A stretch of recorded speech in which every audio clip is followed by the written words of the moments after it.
Oh, wrong intro.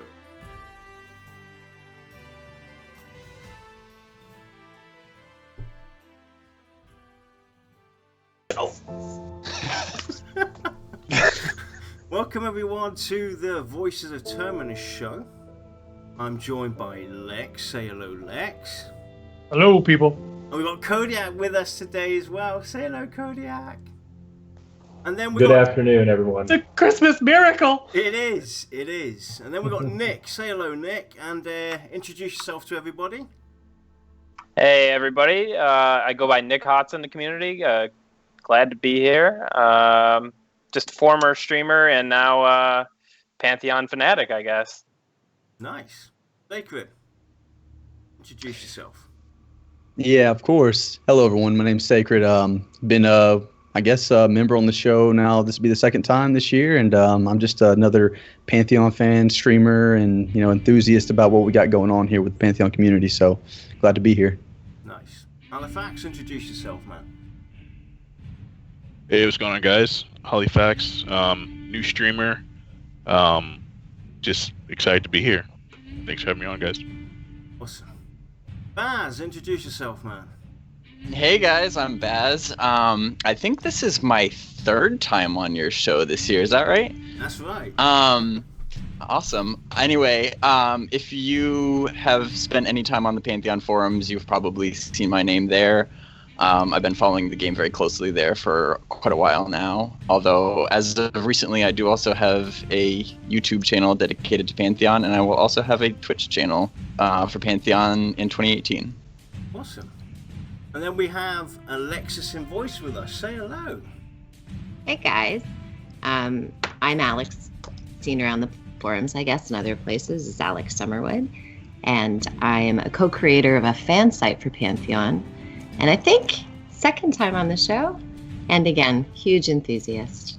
Awesome. So, as you guys all know out there, we wanted to do a year in review 2017 and what's happened and where VR have basically gotten to, and how far the game has basically advanced throughout this whole entire year.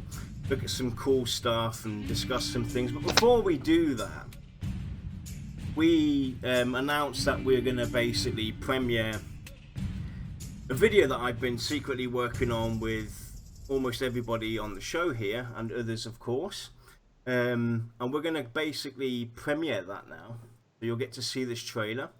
It's quite long, so enjoy yourselves, and I hope it's done you guys justice. Again, I want to thank everybody who was willing to help out make this trailer happen. This is for the community, for VR. A big thank you to everybody, and I'm going to go and kick it off. So here we go. Get your popcorn.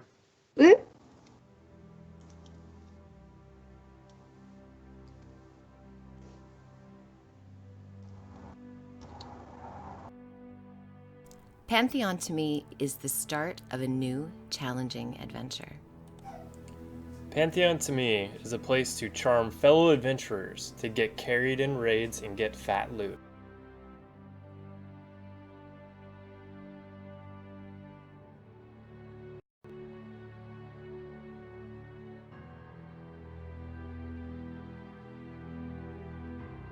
What Pantheon means to me is being in a world where my choices will actually matter and affecting my gameplay, adding infinite replayability.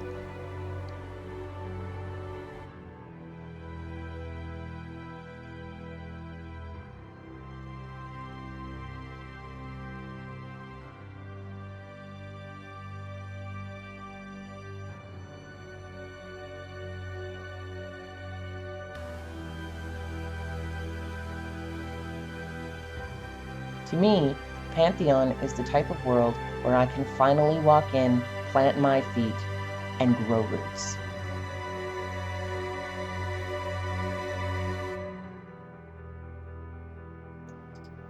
Pantheon, to me, is the chance to finally find my virtual home. Pantheon to me is all about community and teamwork to achieve shared goals.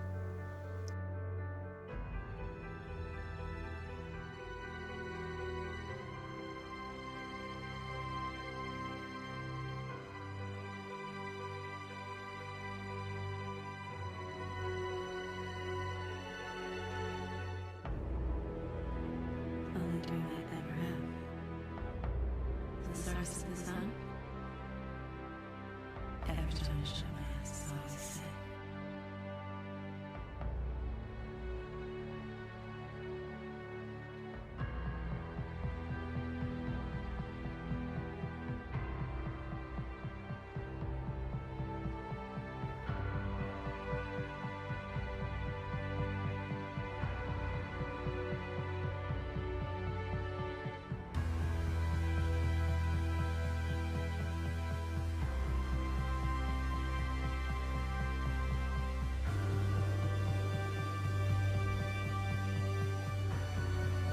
Pantheon to me is a new world to discover where new friends become family. Going back to our roots, blending old with new, doing what others aren't willing to do.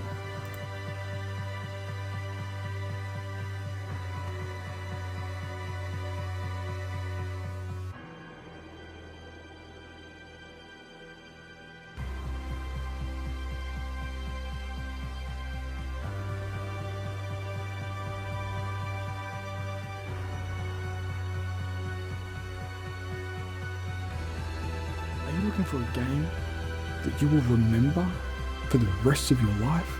A game where you will make friends, have adventures that will span continents? And join me in Pantheon. Pantheon to me, more than just another game. It's a world waiting to be explored. It's adventures waiting to be taken. And it's friends waiting to be made. Pantheon is about community. And that makes it more than a game. Pantheon to me is lifelong friendships and cherished memories. Now, Pantheon to me is the start of a new gaming era. Pantheon to me is friendships, both new and old. What Pantheon means to me is a return to that magic and wonder, that true adventure with friends. To me, Pantheon is a new hope. Pantheon is a chance to reclaim the MMO genre. It isn't about just playing a game, but exploring an entire world of its own. Pantheon to me is bringing back that feeling of a gaming community. You're excited to log in and work together for a common goal. Pantheon to me is a bond shared between community members. What Pantheon means to me is a place where we can get together as friends and to build those friendships over time, where we can meet the challenges that Pantheon throws at us, and we might fail, we might succeed, but from this we'll create memories that will serve us long into the future. I'm really looking forward to Pantheon. Pantheon to us is about shared experiences for many years to come with family members young and old. Come join us in Pantheon.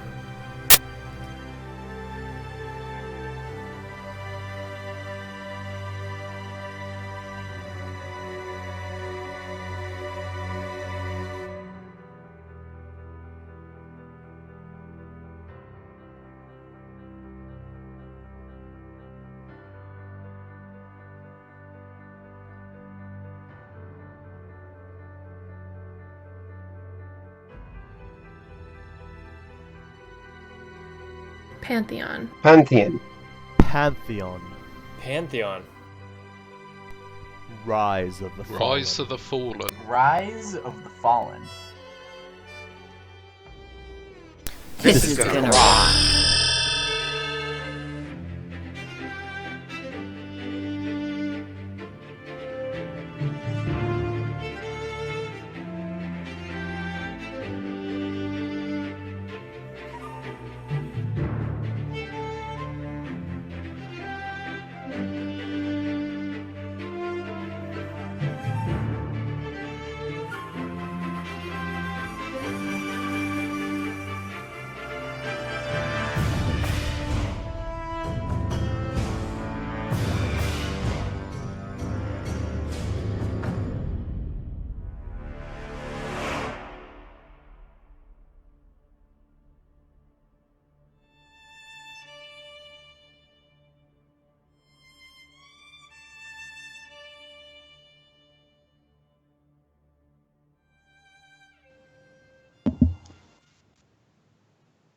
There we go.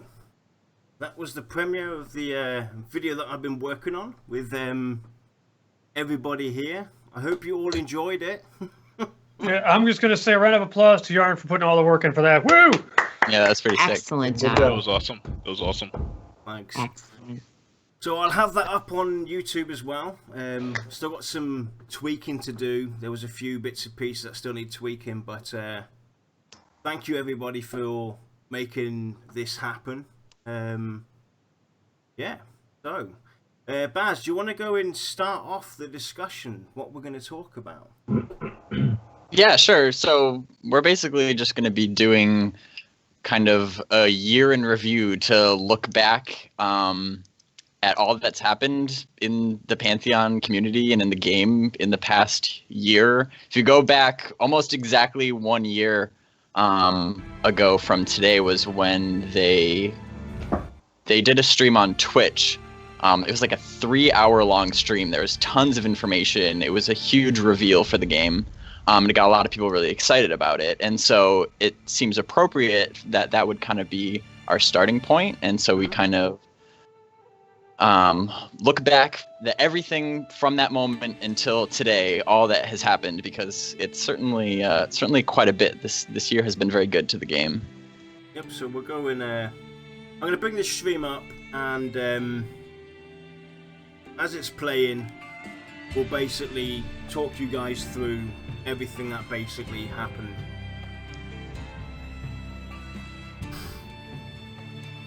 So there's obviously no audio, because we obviously want to hear us talk about it. So, as far as I remember, Baz, this is when they first revealed the Shaman class and some of the newer character models, is that correct?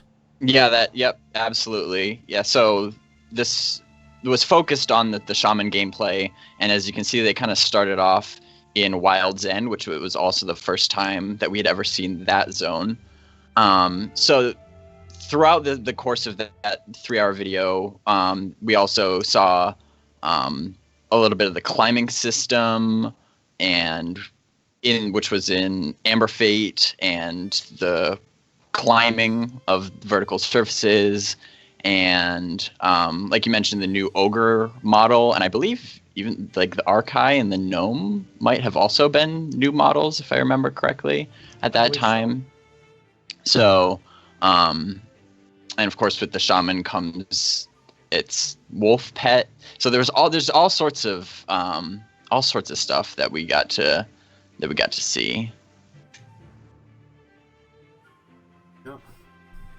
Yeah, sorry, I was just gonna say it was a really important reveal for the game. Not only was it a lot of great content that they showed off, but Co Carnage actually hosted the stream.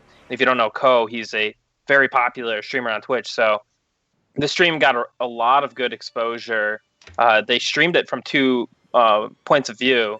Co Carnage streamed the Rogue, which I believe was also a reveal to see that get played.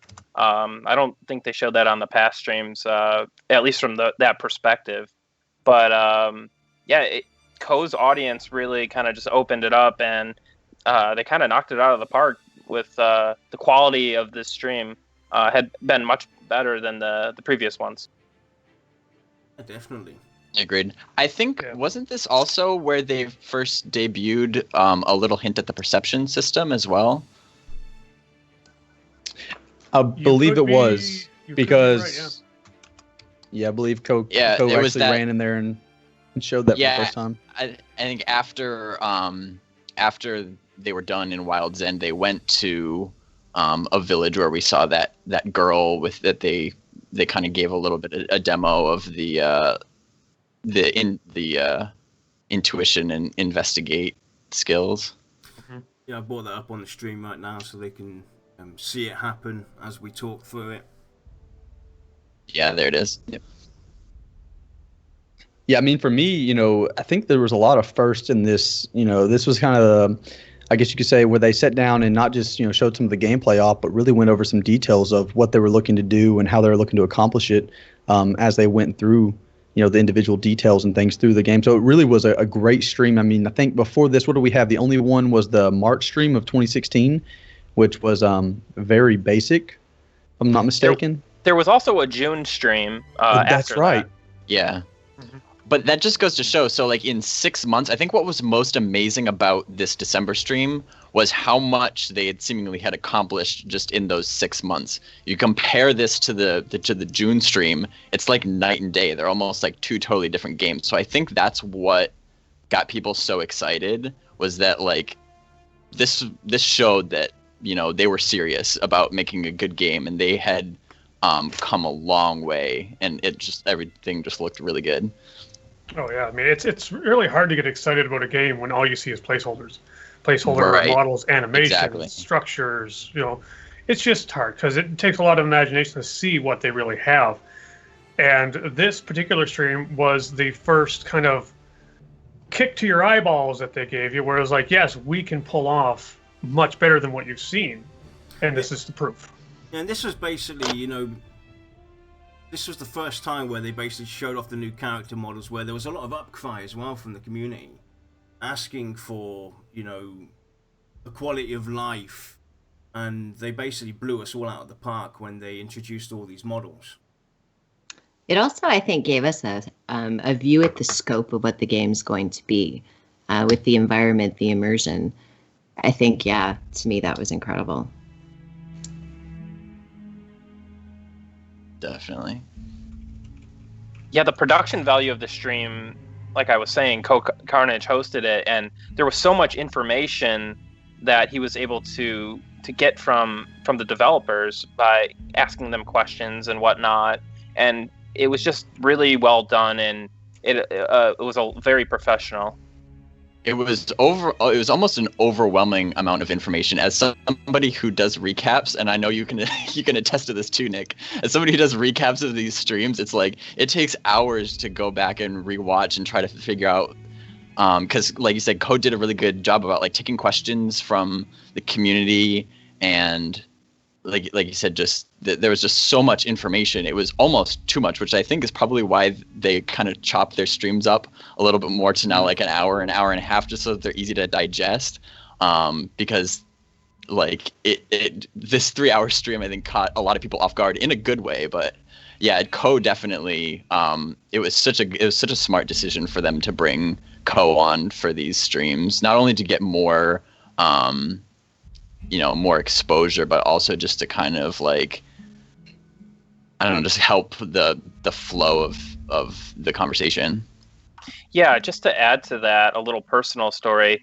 This is kind of how I got involved in the Pantheon community, is those stream summaries. The stream summary in question was 44 pages in Google Documents. So I had to break down this 3-hour stream. And and that's kind of how I got my start in creating content for the community. And then I followed that up with the Roundup series, which was the first one was actually December 2016. So just a little side story on how I got involved in the Pantheon community. It all started here for me. Pretty much, yeah, same. This is where they went into Hauni's cave, and it looks a lot different now. We all saw that the Art of Pantheon stream. Mm-hmm. Yes, they did. And yeah, we'll get to that later. But like you said, I mean, as if the December stream wasn't good enough, they continued to show that they can keep pushing it. You know, as good as this looks, it just keeps getting better and better. And that's the true value of the engine that they're using as well. You know, a lot of people underestimate the power of the Unity engine, because it's not just, you know, a typical game engine. It's used for a latitude of stuff. You do movies with it, you do games with it, you do all kinds of stuff, and the layering that Unity offers, and the upgrade possibilities, especially since Unity 5, going in there and tweaking the system because of an update from Unity has no effect, basically will have no damages on your previous builds, and it's such a powerful tool, and becoming more and more mainstream.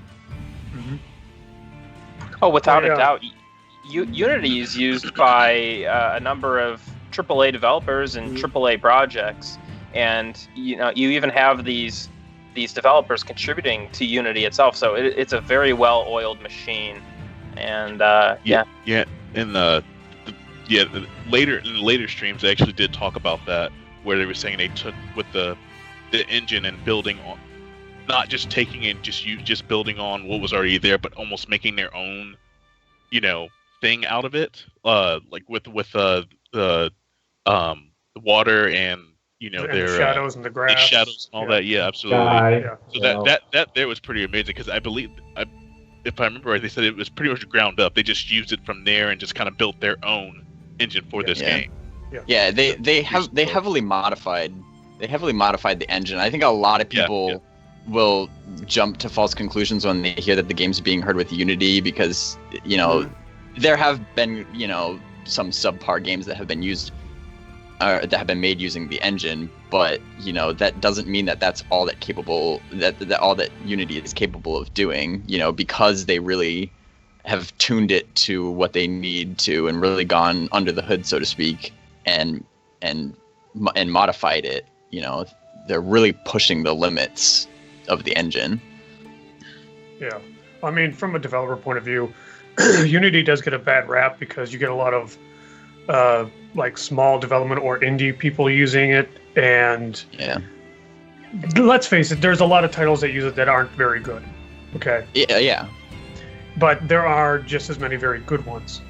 But Unity now gives you so many options where you can build your own shadows from the ground up and put them in, or you can use what's provided with you. You could make your own shader engine. You can pretty much do whatever you want. It's more or less a plug and play system now, whereas like the first and second one I used a little bit, and honestly it was atrocious.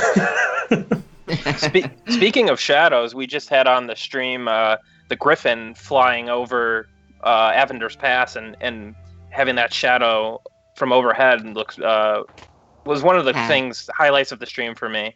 Oh, definitely.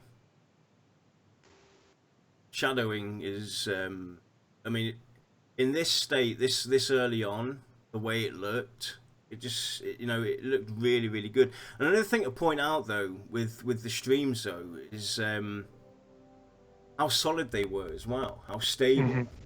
There was hardly any glitches, hardly any crashing or anything like that. That was, something of notable view or anything like that. So all the streams that they've done have been so stable, and that proves the quality behind the VR team, the guys that are involved in this. They know what they're doing.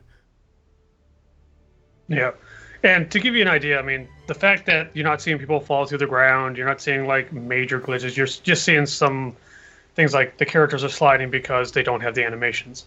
Just little things like that. I am currently at this moment in 5 different alpha tests, and I can guarantee you that what you see here is absolutely nothing like I have been experiencing. I have literally, there's one particular game, again, I'm under NDA, I can't say anything about name or specifics, but I log in and I immediately go under the map. And it's been that way for 3 weeks. We're being spoiled. Yeah, but that's the caliber of the people you have working on Pantheon. These are all seasoned veterans. They know what they're doing. It just, there's a very limited number of them, so it's going to take them longer to get the product that they want. I think that's key, though, the product that they want. It's not just, what we want or trying to put something out there just to have something out there. Like, they're literally wanting to have the best product that they can put out there.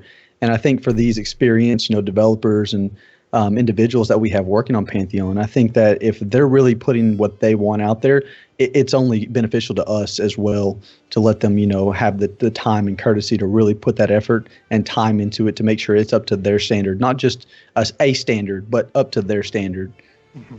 Absolutely. And I mean, I think this year, in retrospect, is probably the best year that Visionary Realms has had in respect to Pantheon. They've done massive quality improvements. They've hit multiple milestones. They've done multiple hirings. I mean, honestly, I'm pretty excited to see what next year churns out. Definitely. So this is where they get close to Amber Fate, right? Yep. It's just stunning. Yeah, they're in Avendir's Pass right now, which is kind of in between Thronefast and Amber Fate. And they also passed by the atmosphere system that they kind of are implementing as a new thing for Pantheon. That's engage the world. The environment actually matters, and it's one of the cool features that is going to be in the game. And this may have been I think this is the second time they showed it off, and it looked a lot better this time around. And I think it's going to continue to get better and better as well. So I want to ask you guys in the round, when you first saw this, and I'll call you out, and you can basically tell me how you felt after seeing Amber Fate for the first time. And we'll start with you, Kodiack. How did you feel when you saw Amber Fate for the first time? Well, I mean, I was like in awe because like the draw distance that they were able to view from the very top all the way down, the guy with the torch running. The vertical climbing was epic. The having the crafter station hidden somewhere in the mountain that you had to make your way to, that was pretty cool idea. And then of course the acclimation system, being able to cross that bridge without having to be acclimated. So all that stuff, it was just like boom, boom, boom. Oh, that's awesome! That's awesome! That's awesome! So yeah, I was very impressed. So what about you, Nick? I was just fascinated by the level design. I want to meet the level designer of Amber Fate and shake their hand because it's definitely my favorite zone so far. I think they mentioned in the stream they're actually going to have icy floors, which is, and there's just a lot of danger and kind of like puzzles where you have to like kind of jump or climb up, all that verticality. And just the theme of it is really cool. It kind of reminded me of a 2017 permafrost kind of style zone. I guess it was 2016 at the time, but yeah, it just amazing looking and huge and awesome, and I can't wait to play it. Yeah, definitely. What about you, Saicred? Yeah, it's actually good timing because on my screen it's showing the part that actually caught my eye the most, which is they were going through these narrow caverns. They're narrow passages. It looks like you can get lost very easily. You can't really see that far. And then all of a sudden they step out into this massive opening, and it's just the entire zone unfolds before them. It's layered. There's just so much going on. For me, again, like Nick and Kodiack said here, just the design of this and the scale of this zone. When I'm thinking of a dungeon or something of that magnitude, I'm just thinking of something smaller, more direct. Follow this path, and this just blew my mind when they really unveiled it for us. Mm-hmm. What about you, Alexis? When I started to look at this, the first thing I felt was extremely encouraged. We had been hearing all these awesome things, and actually getting to see it kind of blew my mind. It already looks, in my opinion, pretty good, and seeing that at this state makes me believe that when it launches, it's just going to be unbelievable. So the textures, they're, to me, the icy floor, the different environments, it's gorgeous already. So I'm so encouraged waiting to see what's coming next. And then there's the technical. It's like I look at it and I see the different colored mana fields and the environment itself. It's just beautiful. I can't wait. Mm-hmm. Halifaxx, what about for you? Like, what I really I didn't play EverQuest, and I wasn't sure about like how big these dungeons actually are. But when I actually seen this, like right here, kind of blew me away because I was like, well, if this is going to be, if this is what we're going to be getting to play, then I'm all the way in because this was my first stream. This is the first one I got to see. Nice. Lex, what about you? I can feel my bloodlust rising, simply because seeing Amber Fate makes me want to travel to new and exciting places in the game, meet strange new people, and then kill them. What about you, Baz? And then eat them. Yes. I got really excited thinking about how long it's gonna take to master this zone, because I'm the kind of guy that I like to just spend countless hours in a zone until I know it like the back of my hand. Like that's how I was, particularly with Unrest in EverQuest. And so when I see Amber Fate and how maze-like it is in 3 dimensions, and then remembering that there's no in-game map. Although, to be honest, even if there was a map, it probably wouldn't be helpful because most maps don't help with this 3-dimensional aspect. But even still, it's going to take so long to just not even get lost in this zone. And this is a higher level zone, too. And so there's high-level mobs, and there's probably all sorts of social aggro and stuff going on. So I got really excited just thinking about, how cool it would be for there to be some people that have just spent so much time in here that they can basically act as guides, and if you get lost, they're like, oh, I know this zone, no problem, and they can lead you to where you need to be. Because I actually, when I was at TwitchCon and I was playing, they brought me to Amber Fate, and Brad took me around the zone, and we spent like a couple hours there. But there you go, rub it in. It is so. All that to say is that it is so disorienting. The zone is like, we didn't even have any aggro. We just turned aggro off because that would make it even more ridiculous. So even if you don't fight anything, just navigating it with the climbing and the fact that it's so disorienting and there's so many jumps and all that sort of stuff, and it is one heck of a challenging zone. So that comes back to bringing the community back to things, because, the more friends you have, the more people that can come with you, the guides. It, again, comes back to the community and having a place there. I'm in so much trouble.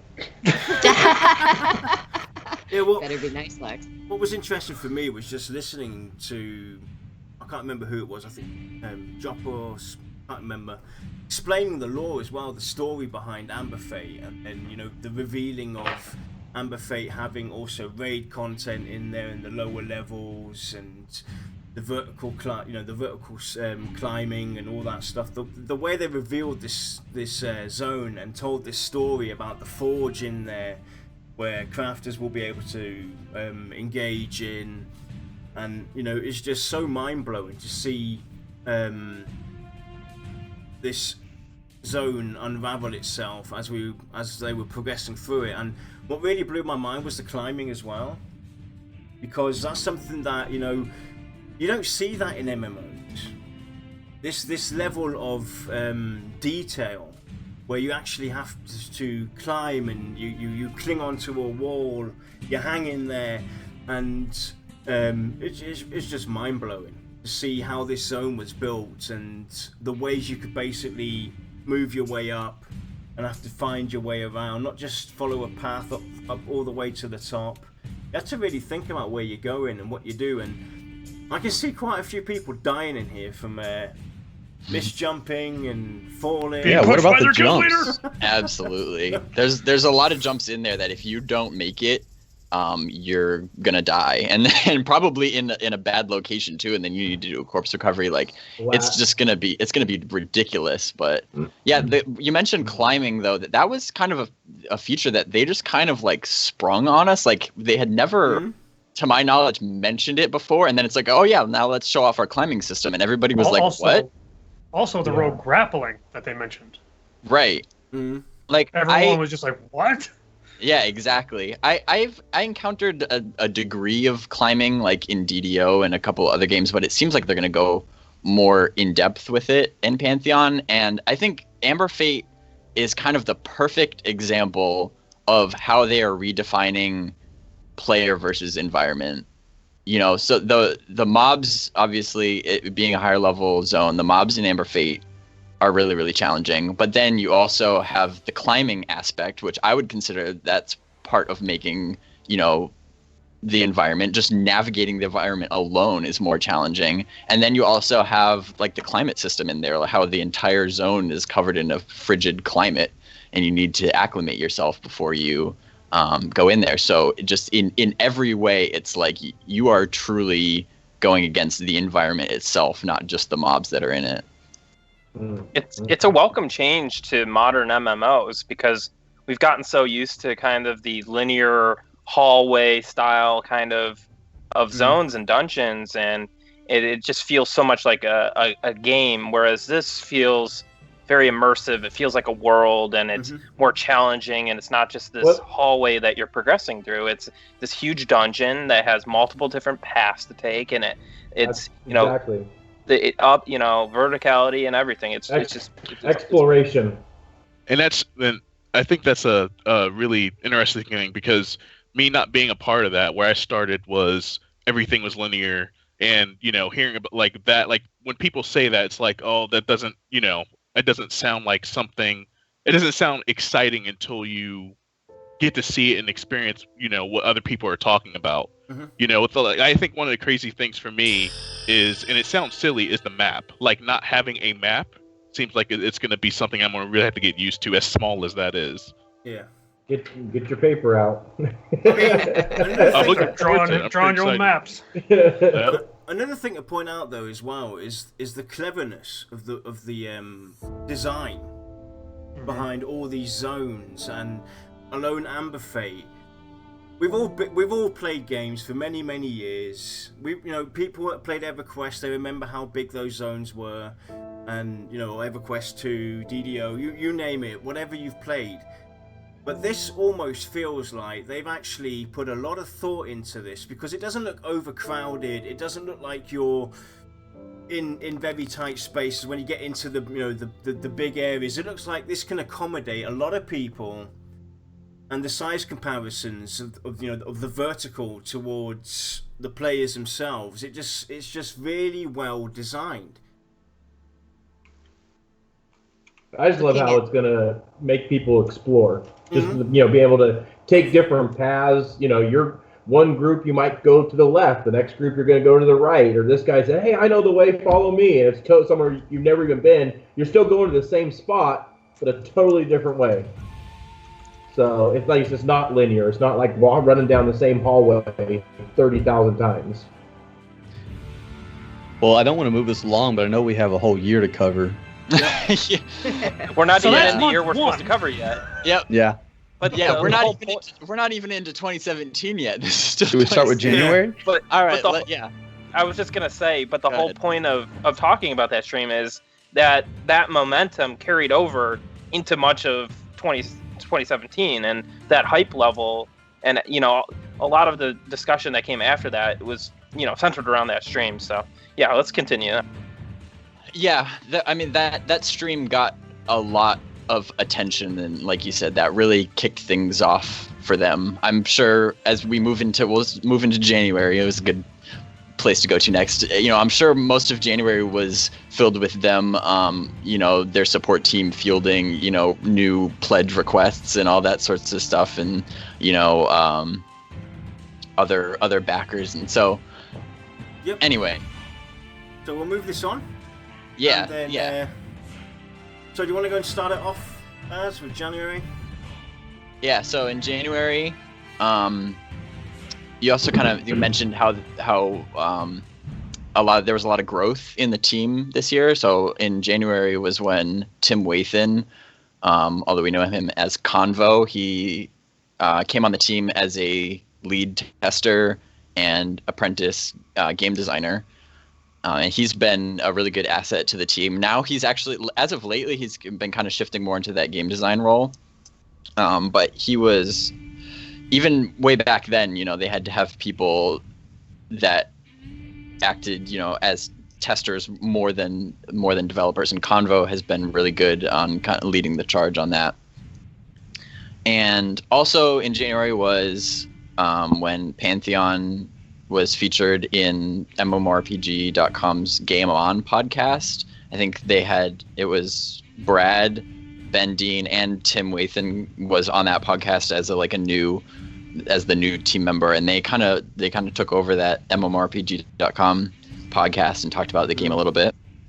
And similarly to that was when Pantheon was voted the most wanted MMO of 2017 by the MMORPG.com poll, which was kind of like a great way to kick off the year for them.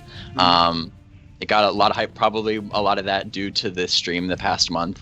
And so that got a lot of people excited, including the community. Yeah, they crushed it. Yeah.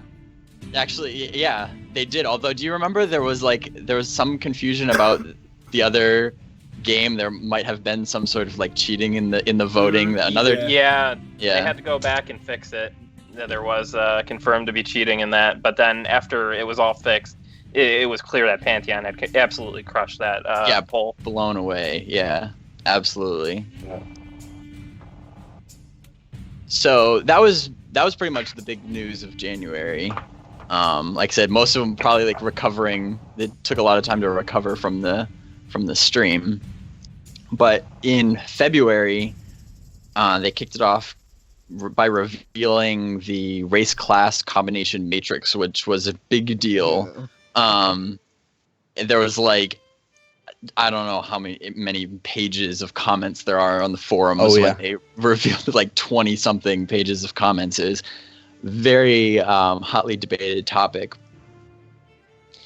I think one important takeaway from that is they wanted to establish that the lore in Pantheon is going to be different than what you saw in EverQuest and Vanguard. So, stuff like the Ogre Druid makes sense in the context of Terminus, whereas it didn't in Norath, for example.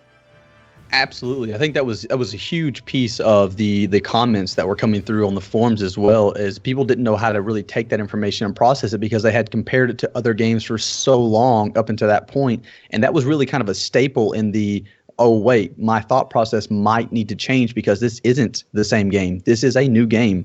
And I'm not sure how to comprehend what's going on. So there was a lot of good conversation, a lot of deep thoughts that came around that matrix that was being released. So very interesting.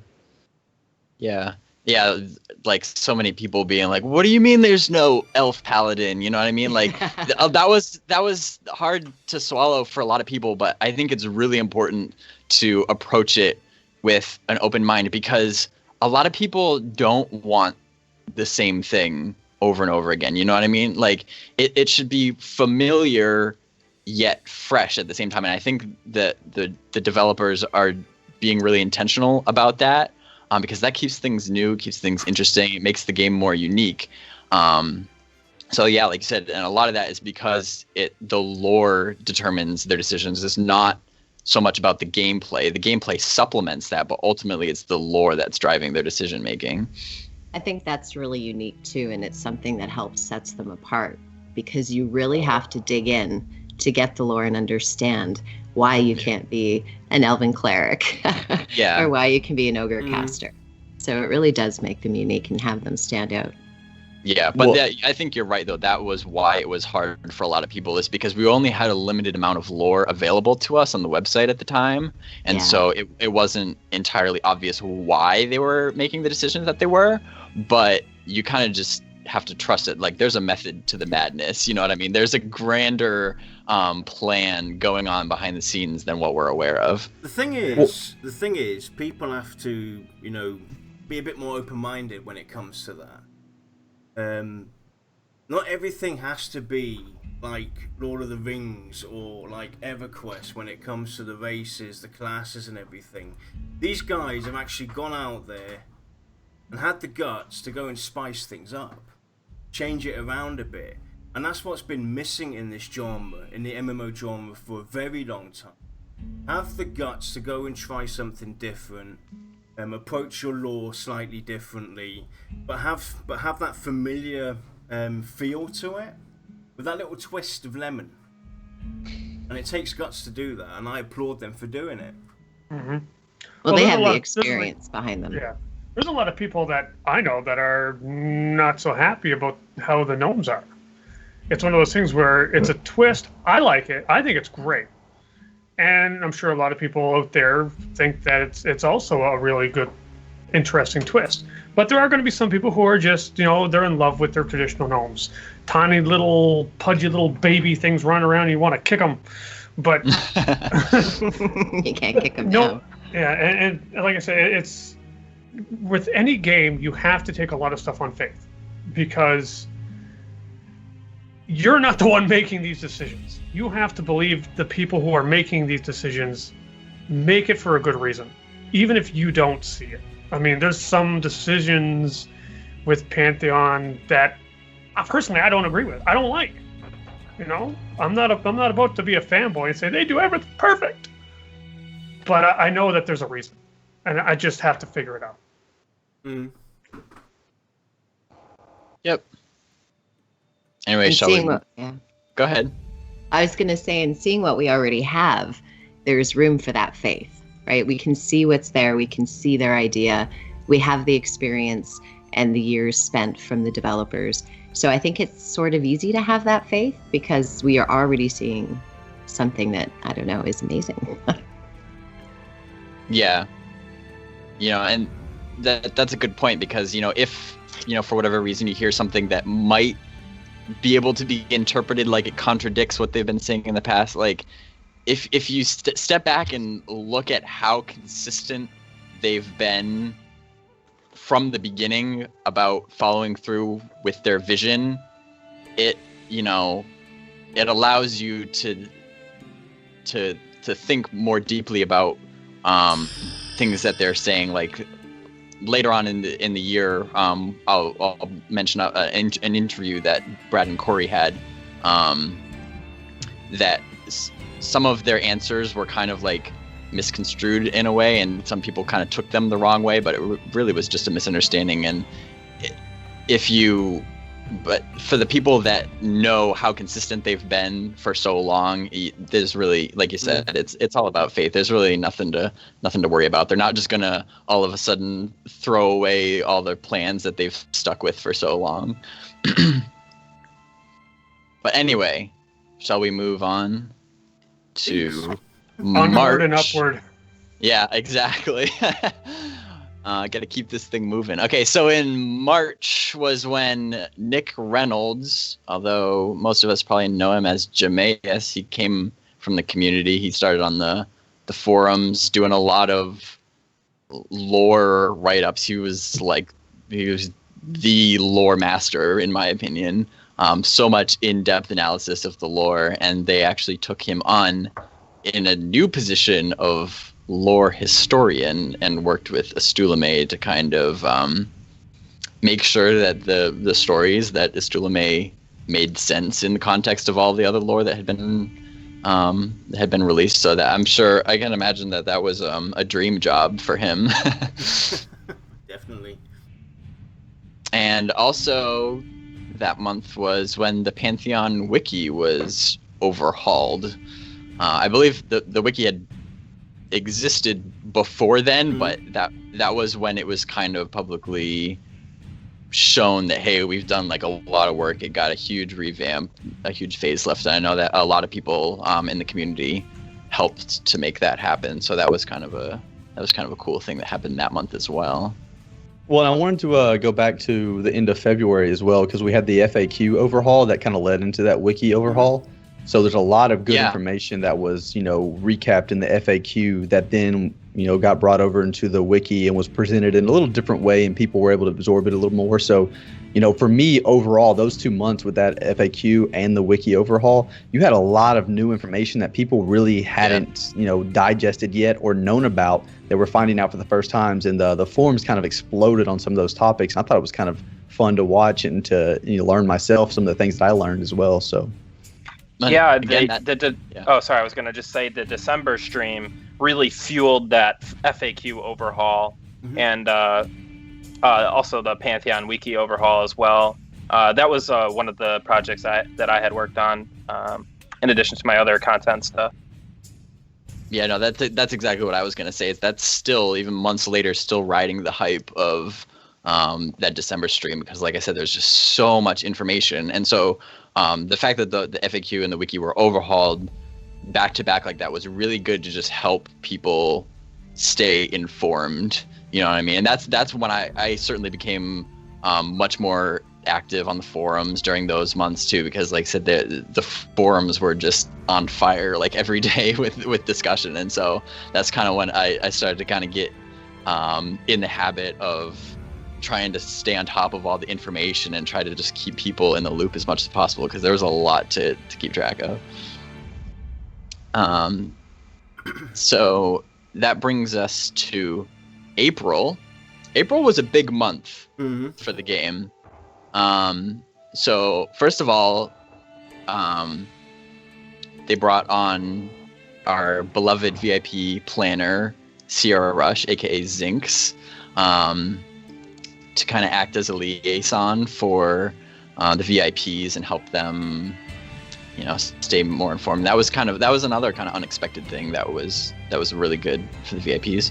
And Series A funding was completed, which was a big milestone for the game, to kind of show that from a financial perspective, they're on track, they're where they need to be for that point in time. You know, they're getting investors and more backers, et cetera, to just help keep the ball rolling. So that's, you know, that was a really good sign too.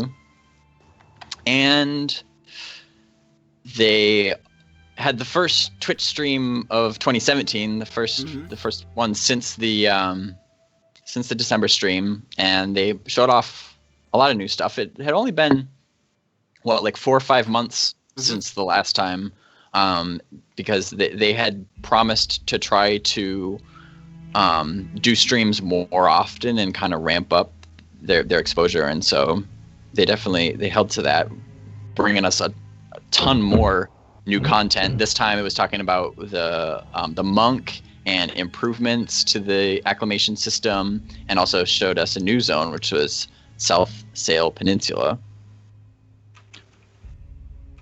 Yeah, the monk reveal was really nice. I thought the animations were pretty clean, you know, for such an early state, and the new combat music, South Sail Peninsula, just looked fantastic. It was just, you know, it was like that. It had the polish of like the December stream, maybe even further than that, and it was more compact. So you kind of got. It was just more direct, and it was a really good stream. Well, isn't that where we saw the disposition for the first time really highlighted as well? Yep. Yeah. Yep. Yeah, so that was something I thought was really neat as well. I mean, because I hadn't considered it up until that point, but when they went over it a little bit, some details, showed it off, in fact, and gave some ideas around how that's going to work in the future, that was exciting to me. I did like the monk, you know, look and everything like that, but that disposition affects every class, not just the monk as well. So it that was a part that stood out to me, you know, for that entire stream that they did. Yeah, the alarmist disposition, and that really went to highlight the monk and the feign death pulling, and having crowd control on classes like the enchanter and rogue to really combat that kind of thing. And they also showed off the acclamation system and the new concept of infusions. So kind of having like a separate UI window, and they also showed kind of some UI and UX stuff for actually having the taking the effects of the frigid climate in Amber Fate. Yep. Actually, that stream was set up into 2 parts as well, wasn't it? Yeah. So like I said, rather than kind of like dumping a ton of information into a 3-hour stream, they broke it up into 2 1.5-hour streams over the course of like about a week. Again, like I said, to kind of make it a little easier to process, but it just happened to be that 1 week fell on really over 2 months, because it was like the end of April into the beginning of May. So that second stream was in May. But before we get to May, I did also just want to mention too that also in April was when that perception system trailer was released. Oh, yeah, you can actually show that one as well. Yeah. So we'll show off that trailer, and then we can talk about the stream itself as well. So I'll bring that up on screen for you guys to watch. So enjoy this. This is with sound, so...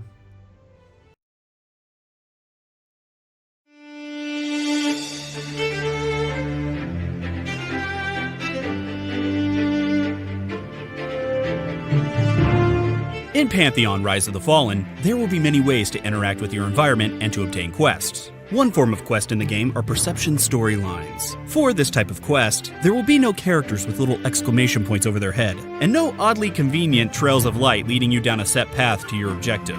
Instead, perception storylines encourage players to explore their surroundings and take part in the stories they tell. Should you choose to take part in the perception system and become a keeper, your character may notice certain things that others do not, such as a lady crying on the side of the road. As a player, you then have a choice. You can comfort her, or you can ignore her and go along your way. Should you choose to console her, she will tell you a story about her brother disappearing into the night. She also briefly mentions a cursed cave he may have gone to.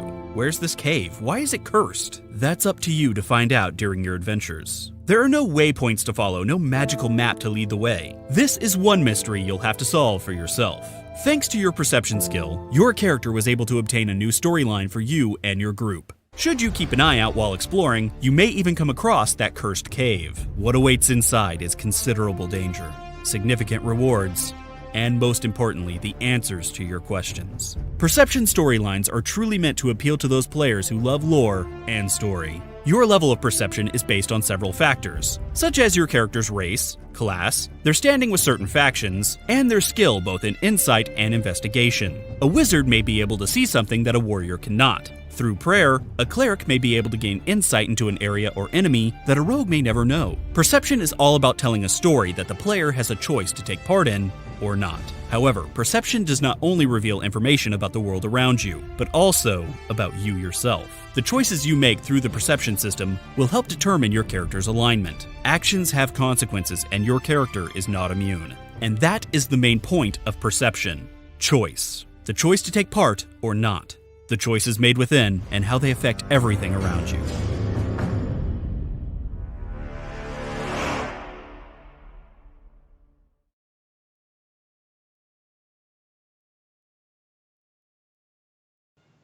Alright then, so that was the perception trailer. Talk about immersion. Like, to me, that makes the world come alive. I seem to remember in one of the streams, they went into, I think, a dungeon, and there was a bookshelf laying on the ground. And you had to have the perception to go to the bookshelf and investigate, to get the key to open the door a little further down the hallway. So I like the idea of no, exclamation marks over heads. You have to listen. It's not just about what you see. Yeah, it's certainly refreshing because, let's face it, when it comes to questing and leveling and all that stuff, almost every game out there holds your hand like you're mentally challenged. It's like, I'm quite capable of finding my own trouble. Thank you, but no thank you. So Kodiack has to move on to more important issues, and we'll be taking leave now. Thanks for joining us, man. Really happy to have no you. problem. I'm still alive, everybody. Now get back in my basement. It's basically a proof of life. All right, take care, man. You guys can stop See you guys later. sending the cops to my door. I'm alive. Jeez, leave me alone.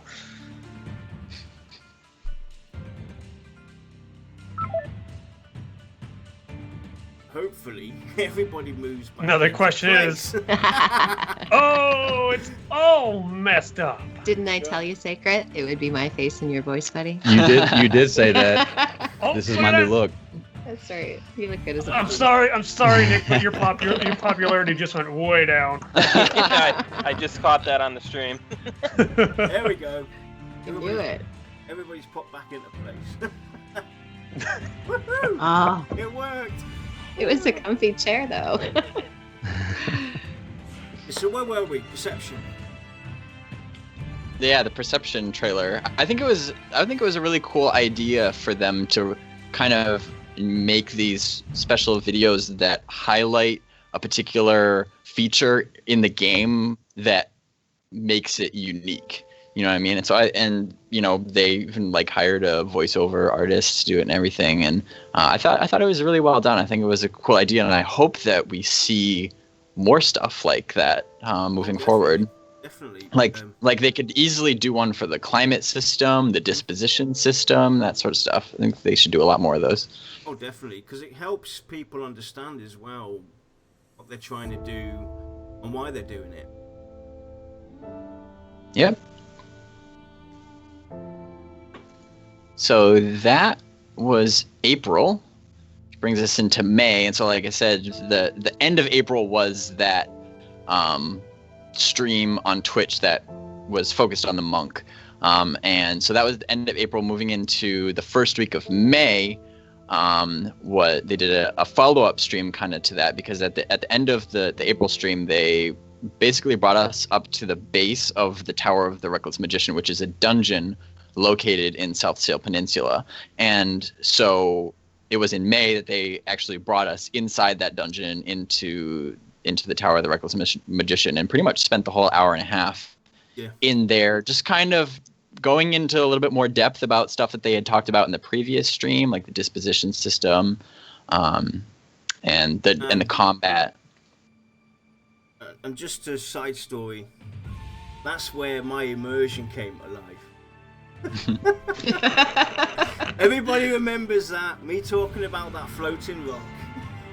He stubbed his toe on a floating rock. Ow, my immersion. And from this point forward, if you see a floating rock in the Tower of the Reckless Magician, you point to it and go, that's sure enough was rock. That's the stone. I had been really excited about the Tower of the Reckless Magician for quite a while, so I was really happy that they were actually going to showcase that stream, because ever since the first time I looked at the Atlas, I think I've talked about this on your show before, actually. When the first time I just saw the name, the Tower of the Reckless Magician, on the Atlas, and where its location was in relation to the rest of the world, and how far away it was from any like civilized home cities or anything like that, I got really excited to see what was in there, because I love dungeons like that are so far off the beaten path. And so, like I said, I was pleasantly surprised that enough of that zone had been completed that they were able to show it off already, and it definitely did not disappoint. That is a really cool looking zone. As a caster, it feels like home. I'm still confused why it's the Tower of the Reckless Magician. But there's monks everywhere. But another thing I want to point out though as well was that's where we actually saw the new model of the Shaman's Wolf as well. Yes. Yeah, they had said that they were able to get new assets going because of the Series A funding, and that the new wolf model looked really good. Another thing as well with that stream, a lot of stuff happened within the community as well on the forums. You guys might all have read about it. Rumor wrote those little stories about the Tower of the Reckless Magician and all the weird stuff that was happening. Satire. I think she did 3 of those. Rumors and Whispers and the Tower of the Reckless Magician, and they were actually a really good read. I'll have to go and find the link to those and see if I can throw those into chat. Yeah, you mentioned that new wolf model. What was amazing is how they were able to plug that in like literally a few days, because there were kind of a lot of people that even as many disclaimers as VR gives about, this is just placeholder, it's still in development, it's still really early, things are going to change. A lot of people, at least from my perspective, seem to really like focus in on that old wolf model that they had, because it's no surprise that it was kind of old looking. It wasn't very good. It was, it was just kind of blocky. It was very 1999-ish. Exactly. Which was kind of, you know, it was kind of nostalgic in a way, but it looked out of place in the context of the rest of the game. And so a lot of people like focused in on that. And so the fact that they were able to like directly answer that in less than a week and already put in that new wolf model that looked really good, and the animations for it were really good. I thought that was a really pleasant surprise as well. Yeah. To me, that gives me hope that, you know, say Pantheon does really well, be very optimistic and say that it's around for 10, 15 years. That now they should be able to update models. Relatively easy. You know, obviously there's a lot of work to put into it, but that is fantastic to me. Because, like, if I play, like, on P99 servers or whatever, I still have to use the newer models because the old ones bugged. Just put Jesus out of me. And it's just the way things go. 10 years down the road, maybe I'm tired of the way Pantheon looks. Maybe it's time to make it feel fresh again. The fact that they swapped that wolf so fast means that they potentially could change it up. They could update these things. Yeah, that's the thing, though, you know. A lot of us here have you know, told people that were interested in Pantheon, followed us, you know, followed the streams and everything. All the talk about the graphical look of the classes and all this, and how the world looked so dry and unhealthy and unalive. You know, we all said, you know, give them time. The way VR are producing this game is actually something that a lot of developer teams could actually, you know, take from and learn from, because it's all about making the game fun first. And putting down your assets that you need to, you know, to just fill that area or to fill that building or whatever, and then later on you just go in there and you just reskin it. Now that's screaming for, I want to see how good the character models are going to look. If that's your concern, then that's all you're concerned about. Then, and I just don't get it. I just don't get it why people push so hard for them to basically have to go out of their way and come out with all these release streams with where they showed off all the new models. Because basically, that should be our least concern. That's something they can do at the end, once they've got everything else working and worked out.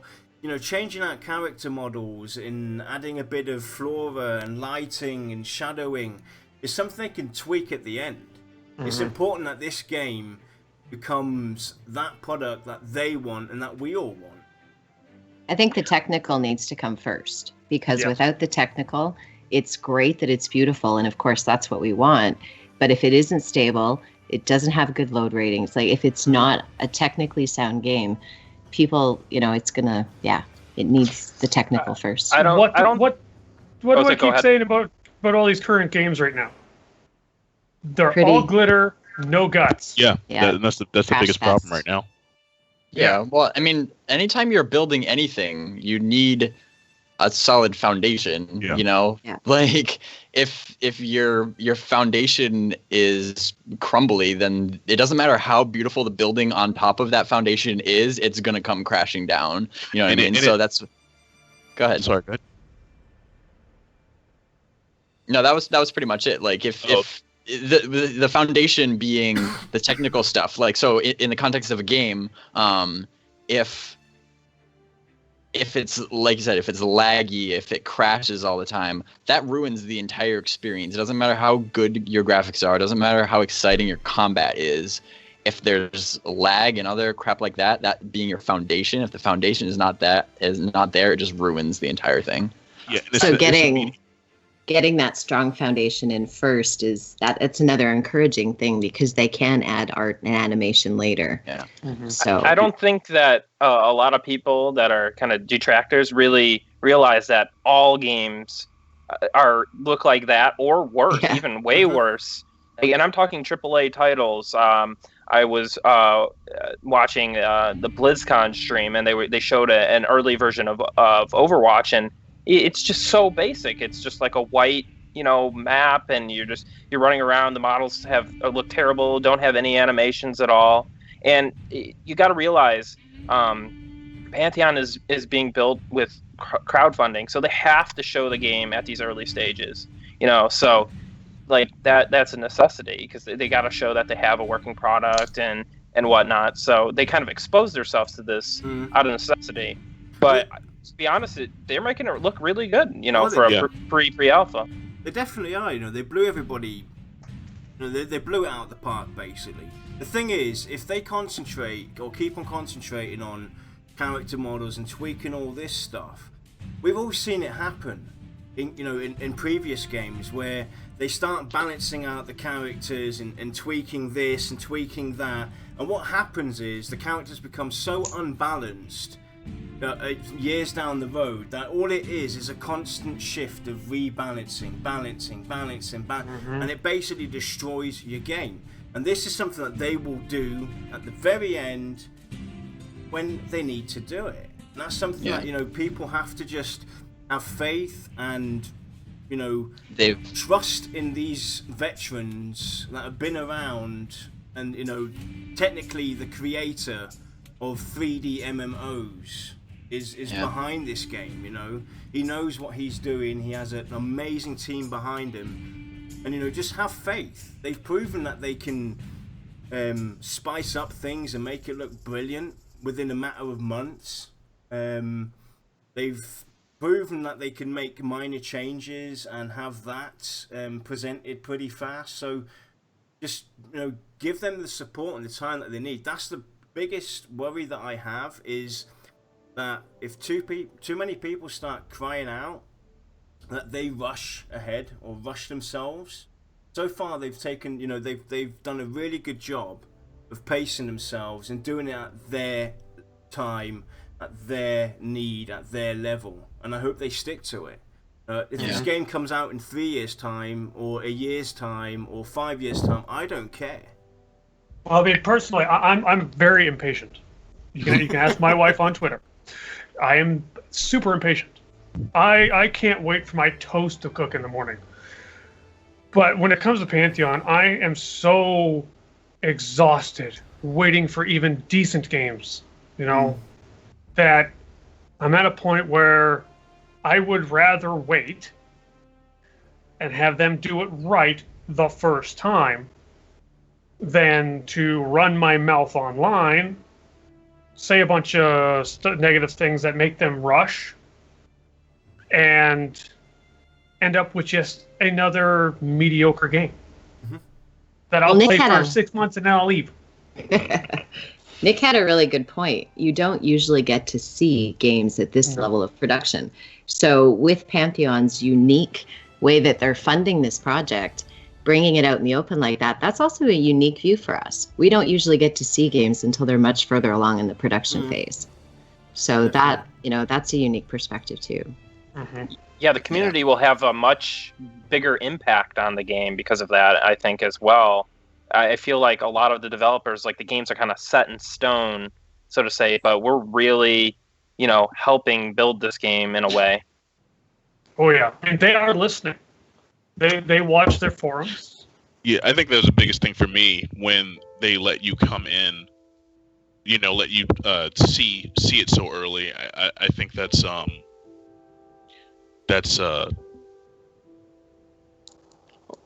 Well, and to that point, I think that what Baz said earlier about the wolf model was an example of that. On the forums, we saw the outcry for, oh my goodness, we have a block with 4 pegs running around. What is this? And all of a sudden they were like, hey, let's just update it real quick. It's not that big of a deal. We'll throw a new model in there.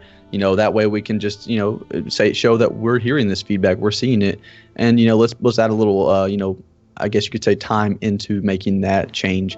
But that's just that's a small piece of the many different changes that, we're hopefully able to see come from the community, and our suggestions and things probably that they already have in the back of their minds. It's just, it makes us feel better when we say it and then they go, oh yeah, that was a great idea. Let me go ahead and mark that off my list here. So.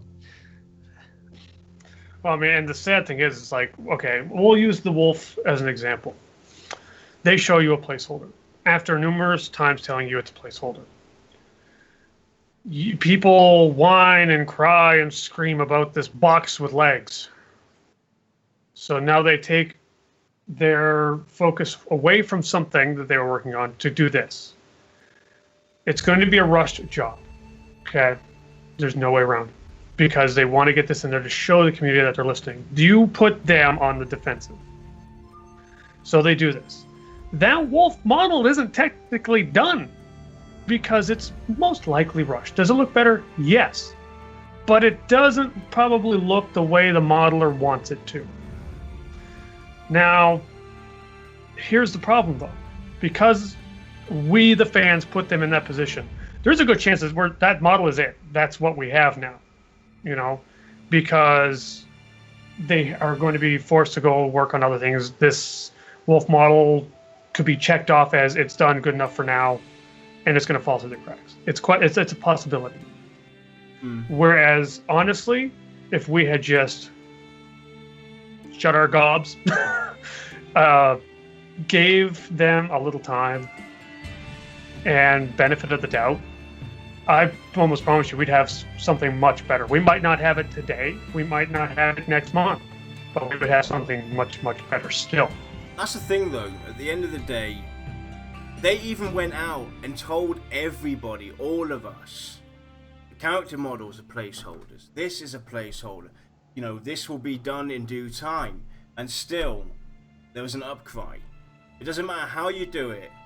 There's no fight in it. You can't do anything right to us, you know, to the community. And it's always a dilemma that they're always going to have. You know, they actually went out and told us that, hey, this is placeholders. We know that it's not, you know, looking really good. We will get to it when we can. And then you've got other developers that don't say anything. And you can write and rant and type in the forums and scream at them and, you know, do whatever you want. And you still don't get listened to. But they are listening. Yeah. And still, we put the pressure on them, and that's something that we have to, respect them for what they're doing, and give them the credit that they deserve. They do have their priorities in line, though, and that's why I, was so confident in backing the game in the first place. And really, it all comes down to this mantra that Brad has: is under promise and over deliver. And I think that's something he probably learned since his since Vanguard. The lesson of Vanguard. Yeah, that's the lesson of Vanguard. They bit off too much, more than they could chew, trying to incorporate so many features and forgot to optimize the game, and it was basically a flop. And he knows now that it's kind of make or break with Pantheon. You can't make that mistake again. And so I don't think they're that easily. They don't easily buckle under the pressure of the community. So it's really exciting, even knowing that even as much as they have shown us, the fact that in the back of their minds they're gonna push it that much even further, the over delivering, is really exciting to me. Because anybody cough EverQuest next can get up there and say, hey, we're gonna have this. Anybody can talk, anybody can get up on a stage and promise all of these things, but it doesn't matter unless you actually follow through with that. It's, to me, it's the actions that matter. You know what I mean? So there's no point in all the time that you spend saying that, we're going to do this, this, and this, rather than talking about it, just do it. You know what I mean? Halifaxx, are you there, mate? Can you hear me? There he is. Can you still hear me? Yeah, we can still hear you. Oh my god, I was sitting here trying to talk and it's on mute. Sorry. Welcome back. I could have swore I heard you talk a couple minutes ago. Yeah, I was talking and it just everything was silent. So. You want to add anything to what we just said, or? No, you guys are good. Keep going. So where are we currently, Baz, in the timeline? We're still in May. We probably should keep it moving. Yep. Try to. So, also in May, I can hit some of these pretty quickly. In May, it was when the Visionary Realms was featured in the San Diego Business Journal, which is some cool exposure. And there we also had a VIP roundtable that month, which is always fun for the VIPs to be able to kind of interact with the devs a little bit. And also 2 more team members were brought on in May. Kim Morrison, who we know as Zoe, joined the team as a senior tester. And I'm sure we were all very jealous of that, joining Convo as internal testers. And also David Schlau, or Ronik, joined the team as the producer of promotional content, which was really cool. And that was kind of interesting to me that, that showed that they were getting to a point where they were comfortable showing off more of the game. Like they kind of like, and they still do, but up until that point, they had kind of like kept their heads down for the most part, and really only popped up every once in a while to do a stream. So the fact that even in May of last year, they're already starting to think about, okay, how are we going to promote this game, was pretty exciting, because that shows that that that's one step closer to launch, so to speak. And Ronik's a really cool guy, and we could expect more of kind of like the perception video that we showed not that long ago. I expect more videos like that coming from him, and I talked to him a little bit at TwitchCon, and he certainly knows what he's doing. He has a lot of experience. So that was May. In June, really the only thing I could find that happened in June was the community patch note caption contest. Do you guys remember that? Yeah. I don't know about you. I had some fun with that. That pretty much went on throughout the entire month of June, where they would basically just give like a one-liner patch note of something that they had been working on behind the scenes, and then just put it out there and leave the rest of the community to come up with as many like funny punchlines as they could for that patch note. And so that was pretty fun. And then at the end of when that was all done, they kind of featured some of their favorites in the newsletter. So that was June. In July was when Pantheon released its Bring Friends trailer for San Diego Comic-Con. And that, like I was just talking about Ronik, I'm sure Ronik had his hand in this video, and sure enough, like he just dove right in and right off the bat started working on this really cool video. Do you have a clip of that to show? I have a clip of that to show, yep. So I'm going to bring this up, and you can enjoy some more content, everybody. Sweet. I'm going to take a nap.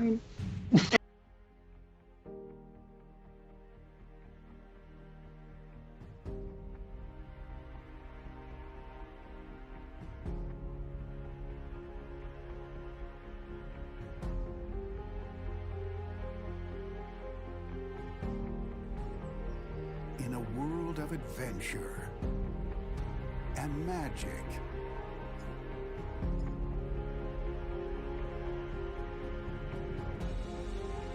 where peril lurks in every corner, and the elements themselves present a danger. Rise up and take arms.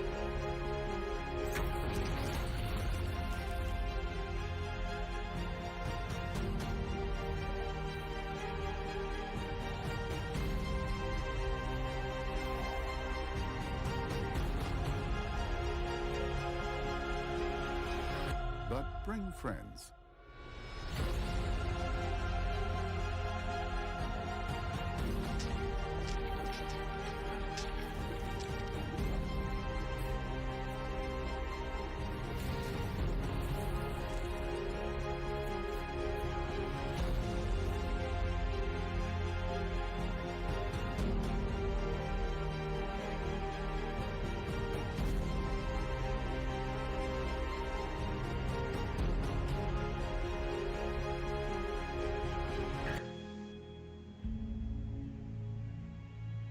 I so want to play. Looking at that just makes me want to get in there and feel the air and hear the water and raid. Oh my god, raid. Hear the water. Now run to the bathroom. Yeah. Uh-oh, we're unmuted. Yep, you are. Thanks, Yarn. You're welcome. We are completely serious here at the Voices of Terminus. But as we're doing a cutscene, it's all business. We're completely silent behind the scenes. There's no talking. Yeah. Well, they are. So, do you want to carry on? Yeah. So that was July. That brings us to August, in which we had yet another VIP roundtable. That was another kind of promise that they had fulfilled, in that, similar to the streams about trying to do those more often, they had also talked about wanting to do VIP roundtables more often than like every 6 months. And so the fact that there were only like 3 months in between those was cool. And also in August, Brad and David Reitman spoke at DevCom, which was part of Gamescom in Germany. They had like a little conference there, and after that, there was a meet and greet. Brad did a meet and greet, which I believe Yar was present. Yoo-hoo! I finally got to hand over this shirt personally to Brad. I actually sent this shirt to the US twice and had it returned. And then, so I got to meet him, and I was pretty nervous, meeting Brad McQuaid, the legend behind EverQuest and 3D MMOs in general. And we sat down, and I didn't realize that I could basically talk about what we talked about on when we sat there. I was starstruck again, and he was pretty cool, and he asked me basically as well if I have any questions. I didn't come prepared. This brings me back to what we've been talking about. We've been pretty much on the same page with VR, with our shows, with our commentary, with the community itself and everything, and we were pretty much on par with what they are trying to do, and we're all behind them. And it kind of caught me off guard, but it was definitely really cool to meet him, and David Reitman, who's an unsung hero for Visionary Realms. He really does a lot of work behind the scenes for VR, and is a great person to have when you want to make contact with the industry itself. So yeah, it was a lot of fun. I got to sit down with him and chit chat and order him his first German meal, and it was pretty cool. Yeah. Nice. So jealous. I'm green right now and salty. So salty. The thing is, popcorn at the screen. The thing is, right? I thought that Lex or Kodiack or anything like that would be one of the first to actually meet him, being in the US from the VoT, and it was just like it was such a surprise and a joy to go and actually, hey, I'm gonna go and meet Brad. How far from where you live was that? Like, how far did you have to travel? It's a 2-hour drive, so it's nothing. It's nothing. Yeah, I'd say that's worth it. I'm sure you were like, when you heard about that, you were like, ooh, perfect. Yep, I was definitely like, yep, okay, Gamescom, yep, I can do that. Done. Sign me up. Yeah, it was definitely a lot of fun, and hopefully, maybe next year, they'll actually have a booth there or something like that. So that'd be pretty cool. Booking plane tickets. Definitely. Not missing it this year. The thing is, Gamescom is the biggest, Gamescom in Europe. It's huge. It's massive. And this year they had, I think, 300,000 people in the first 3 days or something like that where it was open. Yeah, Germany is like the world capital of games in general. I think a lot of people don't realize like how ridiculously a big part of the culture that games are, like video games and board games. Like I knew that when I was doing a lot of work in the board game industry, publishing board games and stuff, like it's undeniable how much of a draw there is to those conventions and stuff in Germany. It's just outrageous. Yep. Anyway, so that was August. Brings us to September, where the highlight of September was another Twitch stream that showed off some new like art and technology, such as their new lighting system and the water system and a few other new things like that, which again just blew people away. I think a lot of people were just in awe, like just staring at their screens with their jaws hanging open about how different the game looked. Like, it obviously looked great before, but this just brought it to a whole new level aesthetically. And it came at the right time as well, because there was still contention within the community. A lot of people still worried about the graphical aspect of the game, and that just basically, when they came out with that stream, it was so, it was perfect timing. We got to see, some of the lighting effects, some of the water model that they actually created from scratch, because the Unity version wasn't up to par with what they were trying to do, and Bruno did a fantastic job, especially speaking to the community and explaining the process behind everything that we saw there. And I'd definitely like to see some further streams on that aspect as well, telling us a bit about the technical. And, if they do it, have Bruno there, because he explained it, that even an idiot like me could, understand it and get the gist of what is actually going on behind the scenes and why this is happening and why this is done.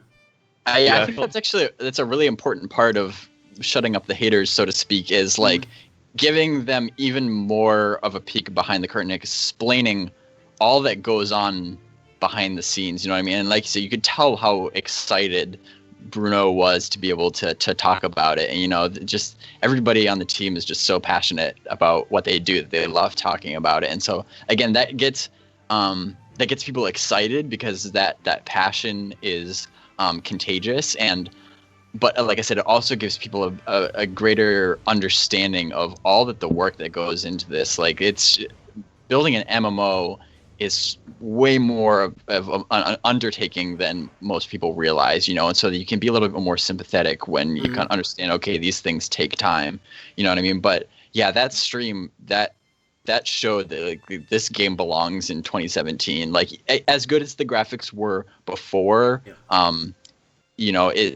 there was a fair argument that some people were making that the graphics were a few years behind. They weren't 1999 graphics for the most part, but the art and tech stream showed that we're bringing it into 2017. I felt like everybody was on the same page when the stream popped up.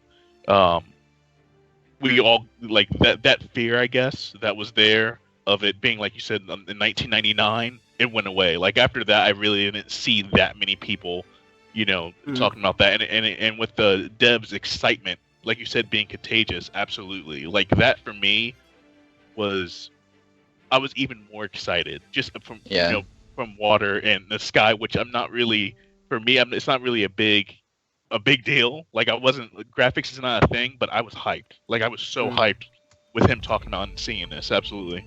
So I have to say something about it. This was an absolute game changer. I haven't been one to be excited about graphics for MMOs, but this is the one game that has actually got me really excited for the graphics. Like, we had the original EverQuest, and that looked good, and then Luckland came out. People kind of were like, this looks a little plasticky, and then Vanguard came out, and people were like, this looks a little bit too brown. And Pantheon, it wasn't very. I mean, it looked okay, but it looked decent, but it was missing something, and this is exactly what it was missing. And now the game looks very, very good. It's up to date, and it really, I think, will help increase the immersion factor. Like MMOs, you can say, games are good because of the gameplay, but really you do need some good graphical fidelity in these kind of games, because they're so driven by art, they're so driven by environment, and there's they're so driven by immersion that it's a very important part. You need the gameplay and you need the graphics for this, and they got the graphics down now, and it's going to only get better and more optimized from here. Yeah, definitely. Yeah, it seems like there's usually two camps that I see a lot of the people being like, oh, I just want original EverQuest with updated graphics, and then the other side, people, you're like, oh, I would be totally content with old EverQuest graphics because graphics aren't important to me, and I just want to bring that old gameplay back. But I think why not just merge the two? Exactly. Why not have it all? Well, yeah. Well, I mean, as much as I gripe on games that are all glitter and no guts, I only say that because they only work on graphics and they don't work on anything else. That's the only reason I say that. Yeah. It's obvious. Yeah. But with Pantheon, I'm not going to say that graphics are not important, because some people out there require or at least appreciate that visual candy. Yeah. Then they there also are... have... Oh, sorry, Lex. Oh, no, that's fine. You can go ahead. Well, they have the technical ability to combine those things really well now. Right. So it kind of makes sense that the evolution of what Brad created in the first place would be more in line with 2017 type graphics. Oh, yeah, absolutely. Especially for placeholders. Yeah. But, I mean, there's also the gamers out there that are more about the gameplay and the mechanics, such as myself. I love the intricacies of EverQuest. So graphics to me are a secondary concern. But if you can pull them both off, you make more people happy, you get more players in your game, you get a larger community. There's no way this is a bad thing. You have a better product. And you have to do that with the landscape of the genre as it is now. You have to, if you release a game with 1999 graphics these days, it doesn't matter if there are it doesn't matter if the gameplay is rock solid exactly what it needs to be. It doesn't matter if there's a handful of people that are fine with those graphics. The game is not going to succeed commercially. You have to have both. You could have the best gameplay possible, but if you don't have good animations and solid performance, then you're just not going to have a very successful game. The thing is, though, they nailed it. That's the thing. They nailed it. They nailed both sides of the fence. They proved to us that, hey, we can build a game where community, challenge, old school mechanics are there, but we can also build a game that looks beautiful.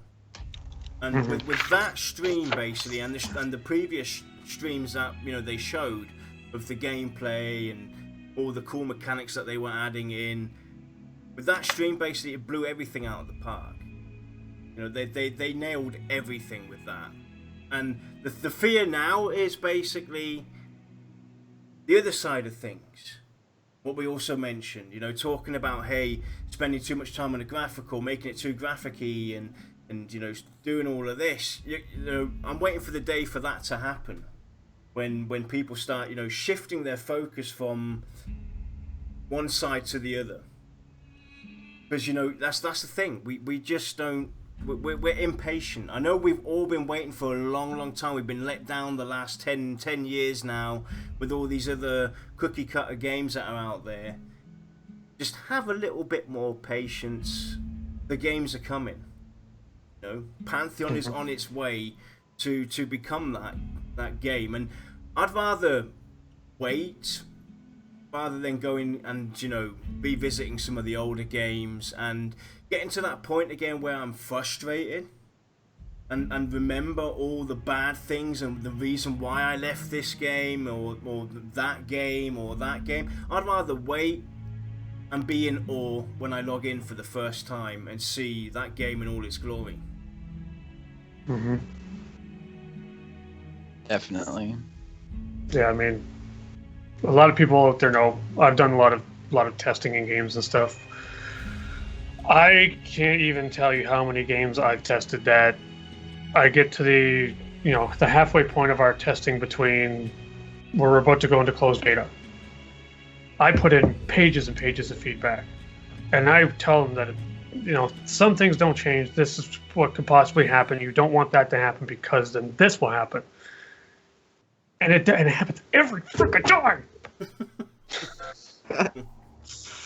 Oh my god! I mean, so that's in the trailer that you showed at the beginning of this show. How my comment, as short as it may seem, that the fact that Pantheon is a new hope, like there's a lot of meaning in that short phrase. You know what I mean? Like it's like this is it. You know, this is like this. There's actually, you know, finally a hope that this game will actually make it to launch and be everything that I want it to be. You know what I mean? That's why I said I could tell even early on, just the fact that they have their priorities in line means that yes, it's going to happen. The thing is, a lot of people will not realize how important Pantheon is for the industry itself, for the genre itself. It's most probably the most important game in development right now, because they are going to basically define where this genre goes, because we're at a standstill right now. We're at a place in the MMO industry where it's dying, it's falling apart, it's up in arms, there's nothing going on, there's nobody taking any risks anymore, there's nobody trying to redefine and change something, and these guys come along and they're trying to do that. And that's why, you know, I'm behind them. That's why, you know, we do our show weekly. Why are you laughing at me, Legs? Save me, Obi-Wan Pantheon. It's an emotional moment. It's an emotional moment, but no, it's true. It is. This is what we need in the industry right now. We need developers like this who take all that they have and put it into one basket and just, you know, roll with it. Because they are definitely... This is a game changer. Pantheon is going to be a huge game changer in the gaming industry, especially for MMOs going forward.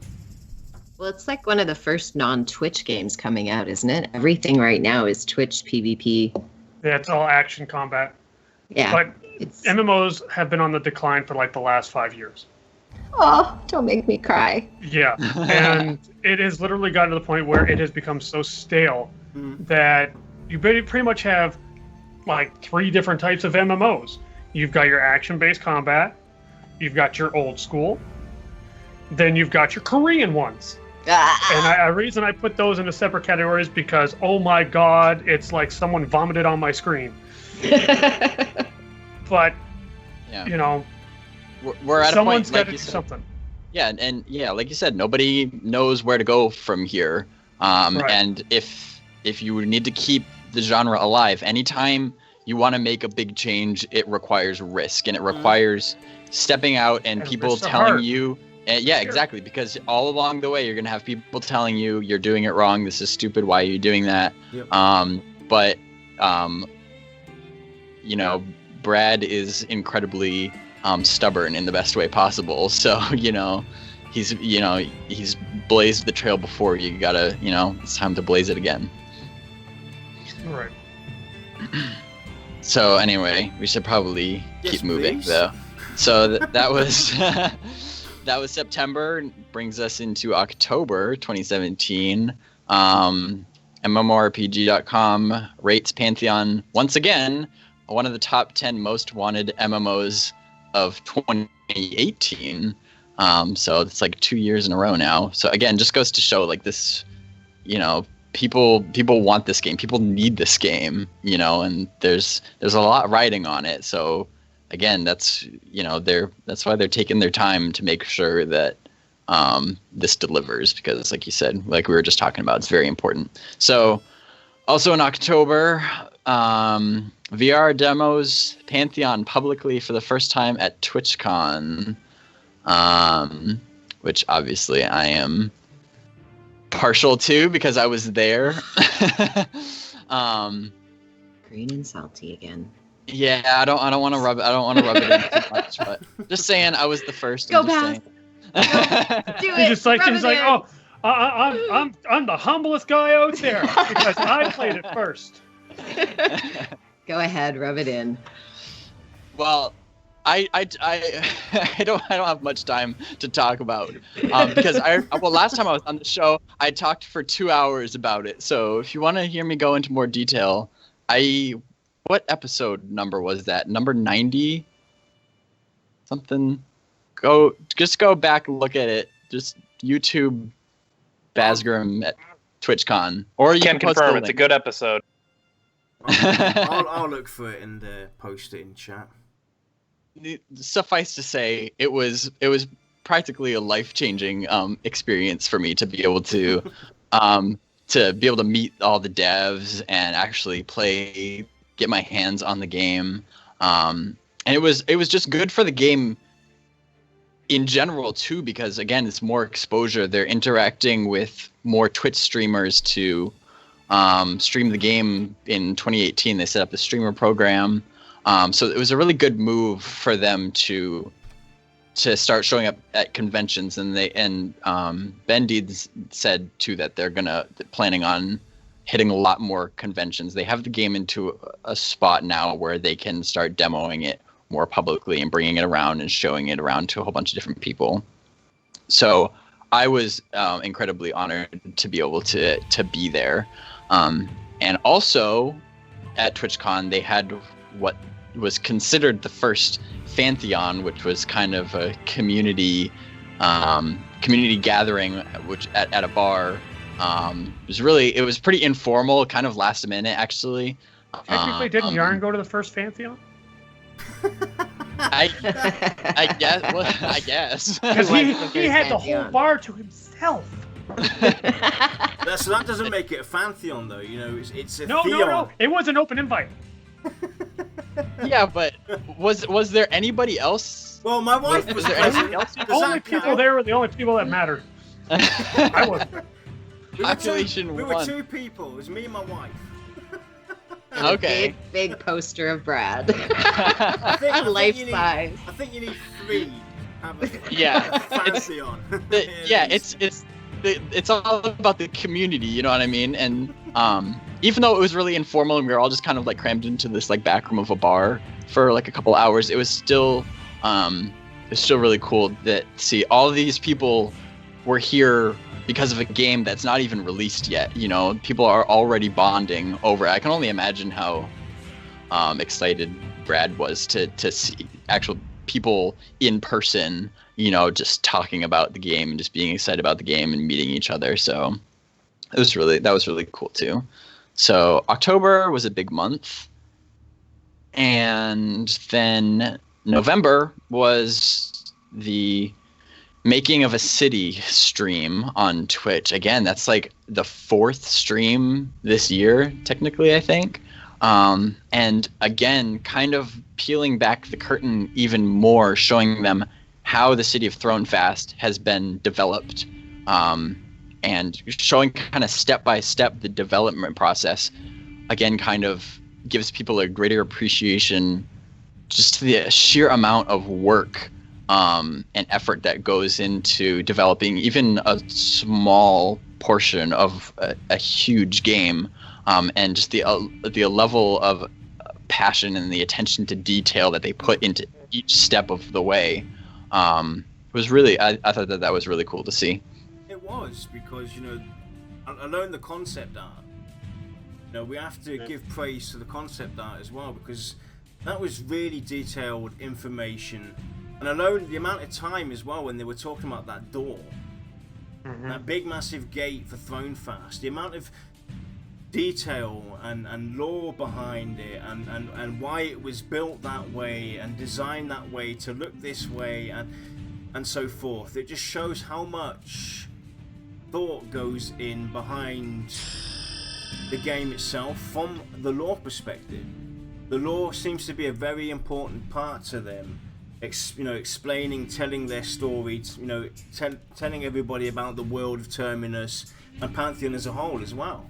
Seeing that anvil, that just blew my mind, and hearing the story behind it, what it's there for, the keeper of all the events behind, the lore for Terminus, everything that's basically happened, being stamped into that cloth. and basically running through that forum.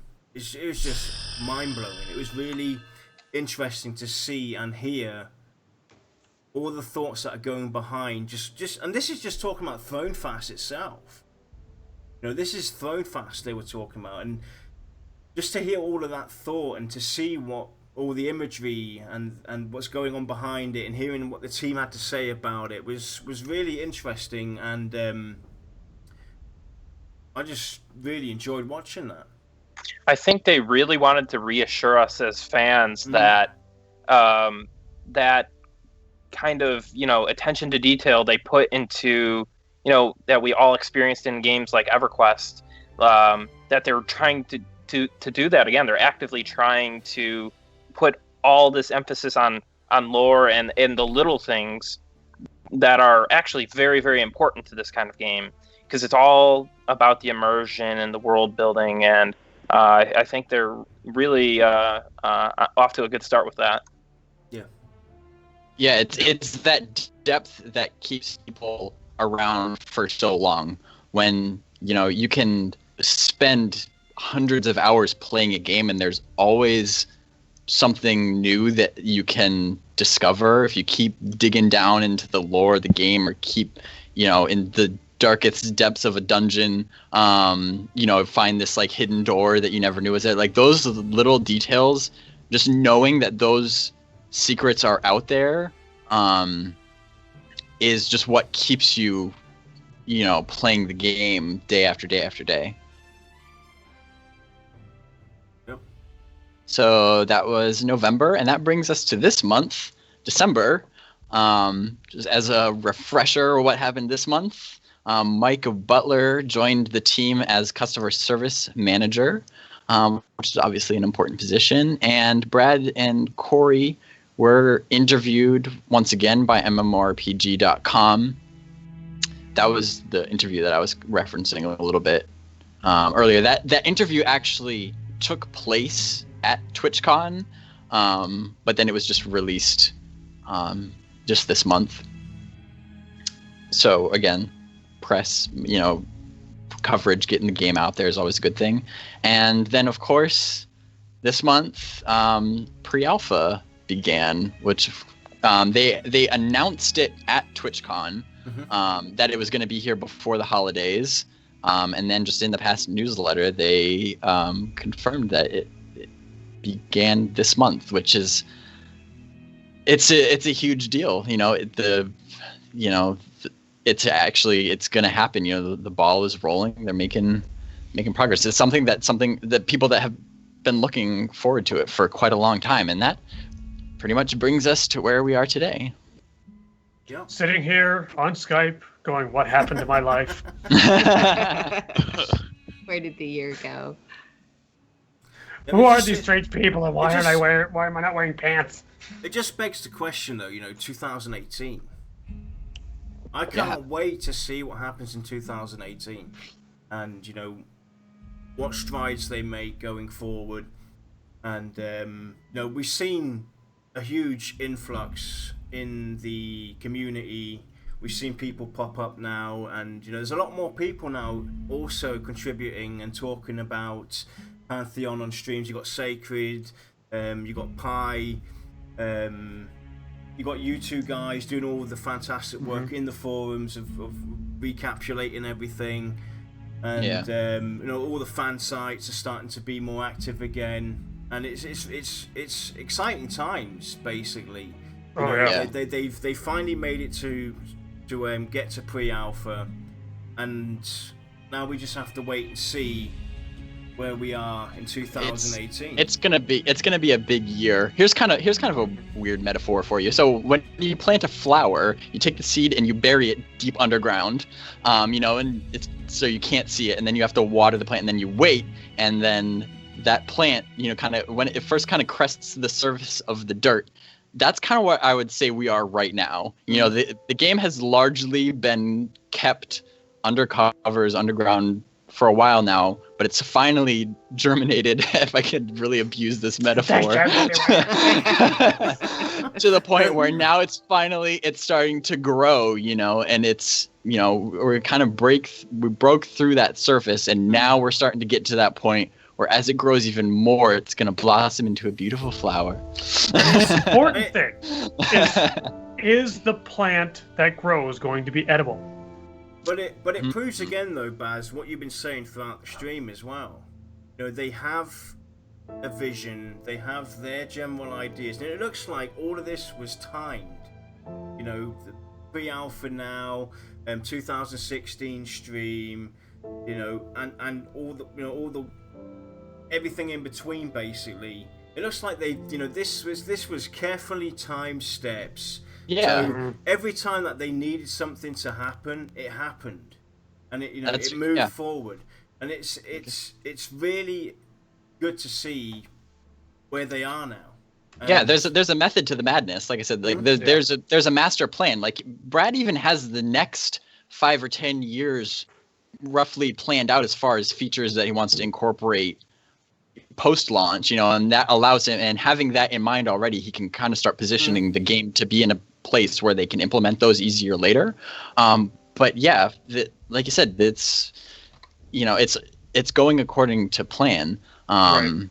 There's a reason behind everything. So yeah, this is going to be a big year, because like I said, the 2018 is when the streamer program that they launched at TwitchCon is going to begin. So that's going to be tons more exposure for the game. And so like you say, you're going to see lots more people just coming on board once, like I said, once this flower is now visible, people are going to start flocking to it, But if you had here I go again with this metaphor, if you had dug up that flower too early before it had really grown, then you would have just killed it. So yeah. I mean, and the important thing is now that we're in that the game's in pre-alpha, we actually have a tangible product here.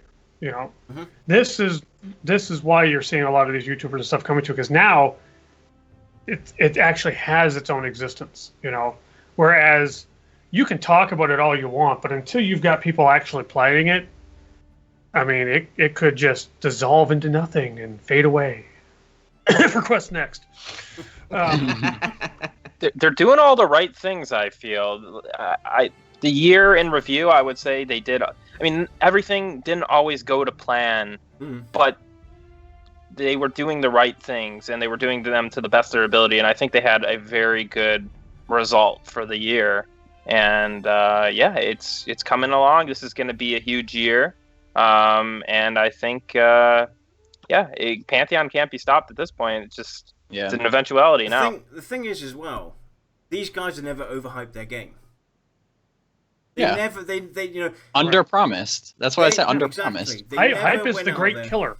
They never went out there and said, hey, we've seen other developers come on stage, do streams, and they, this is going to be the next best thing, and boom, you just killed yourself there on the spot. Yeah. They've taken and they show this video production that's not in-game footage, right?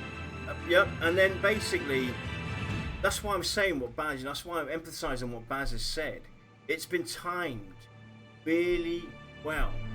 All the events from 2016, December 2016 to now, have been timed so well, and they haven't overhyped their game. They've always brought out something that basically raises an interest again, but keeps them level-headed.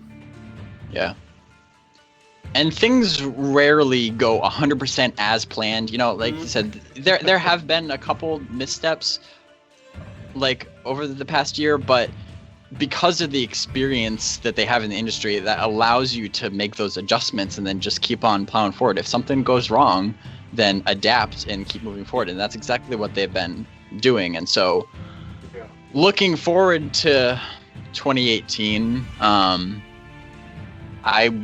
if I could hazard some guesses, I would like to see maybe Series B funding completed.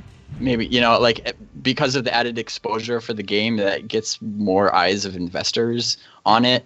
And so like to see investors, maybe even a publisher,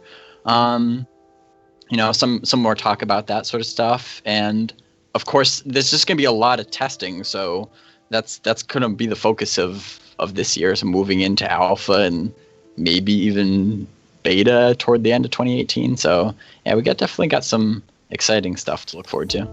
Yep, and before we wrap it up here, a few notes for the Voice of Terminus itself. Next week, we will be streaming on a Thursday, the same time as usual. We did say that we were going to shift over to a Friday. That will happen mid-month. Keep an eye on Twitter, our Discord channel, for the information of the exact time. It will be the 19th when we air our first show on a Friday, but the next 2 weeks, as of January, we'll be streaming on a Thursday. And next week's show will be the show that we cancelled last week because of the internet pest. We'll be talking about future races in Pantheon. So join us for that. And yeah. So guys, should we do the wrap up? Yeah, because I'm hungry. Halifaxx, you still there, mate? Yes, I am. So your final say. For where I'm at, where to find me. Anything. Final thoughts. Your final thoughts, mate. I'm pretty excited for 2018. I think pretty much they're gonna go all in. It's gonna be pretty wild seeing what they're gonna come up with. Cool. Alexis?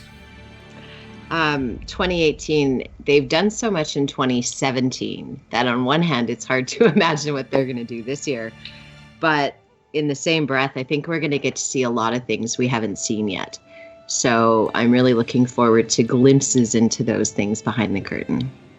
Nice. Nick? Just got to say, patience will be rewarded. This is the game we've been waiting for. I mean, some people have been waiting for this game for, 15 years now? Oh, fun, mate. Yeah, I mean, this is we're all going to see this awesome game come to fruition very soon. And, I'm very excited, to be along on the ride here. So, yeah. Baz? I think VR's mantra of onward and upward pretty much just sums it up. Keep trudging and they'll get there. I'm particularly excited for 2018 because, like I said, that streamer program that I mentioned earlier, I'm finally going to be able to start streaming the game this year, so I'm super excited about that. I'm ramping up for that. I will shamelessly plug myself, twitch.tv/BazgrimTV, or you can follow me at Twitter at BazgrimTV. Shameless plug. Nothing shameless about it, guys. It ain't no plug like a shameless plug. Yep. So, I'm looking forward to 2018. I'm dreading what content we're going to come up with.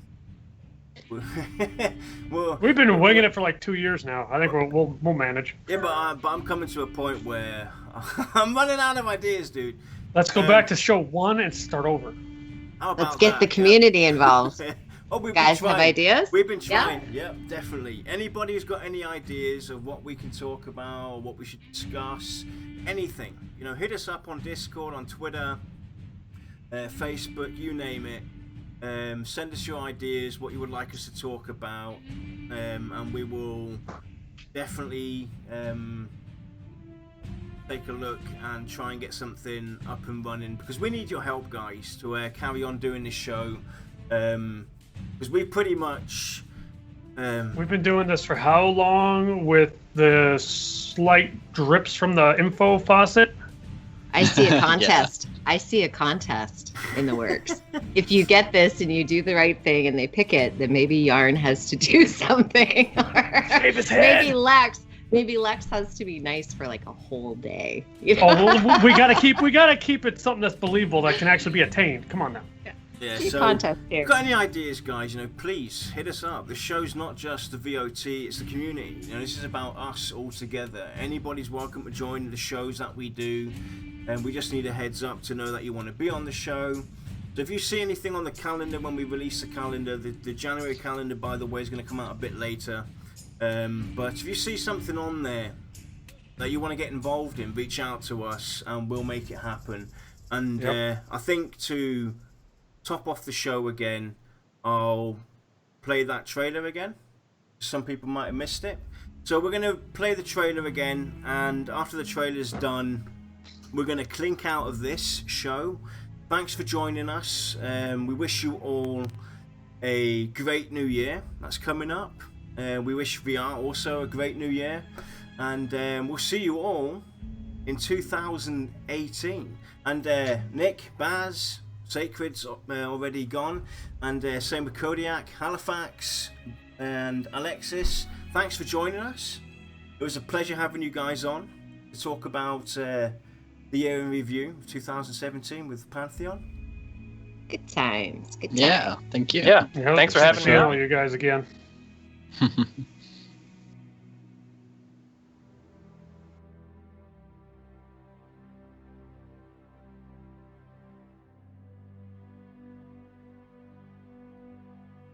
Pantheon to me is the start of a new, challenging adventure. Pantheon to me is a place to charm fellow adventurers to get carried in raids and get fat loot.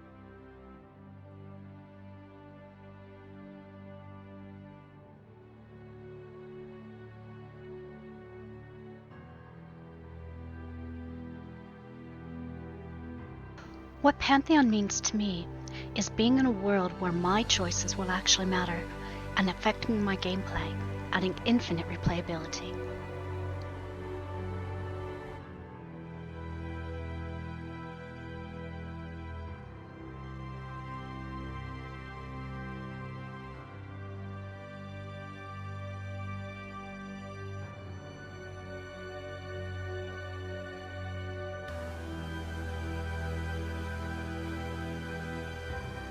To me, Pantheon is the type of world where I can finally walk in, plant my feet, and grow roots.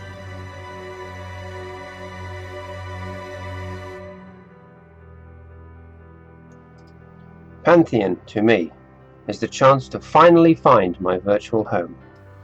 Pantheon to me is all about community and teamwork to achieve shared goals.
Pantheon to me is a new world to discover where new friends become family. Going back to our roots, blending old with new, doing what others aren't willing to do.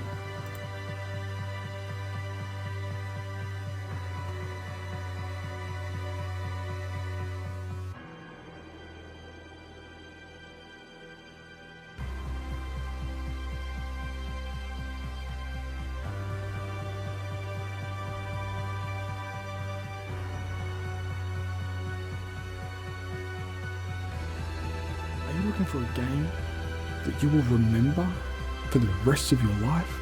A game where you will make friends, have adventures that will span continents?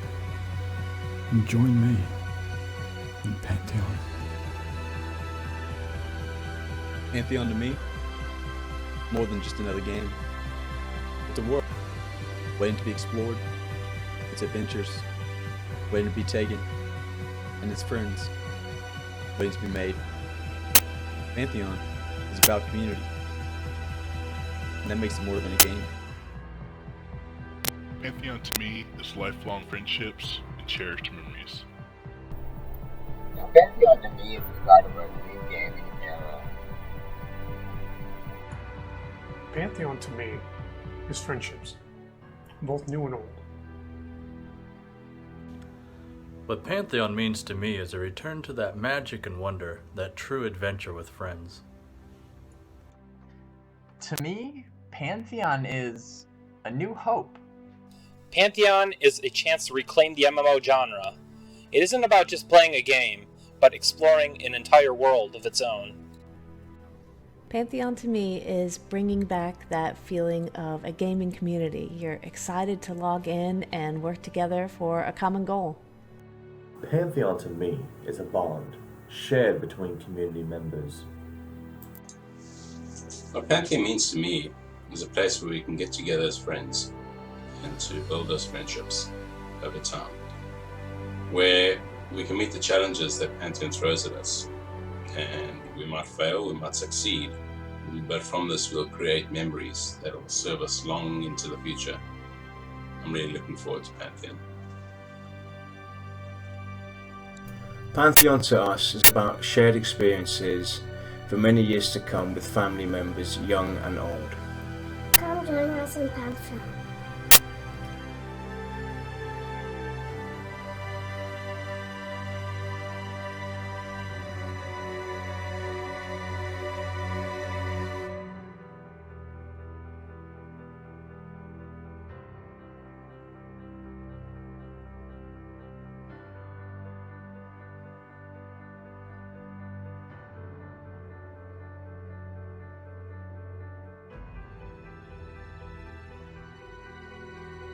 Pantheon. Pantheon. Pantheon. Pantheon. Rise of the Fallen. Rise of the Fallen. Rise of the Fallen. This is gonna rock.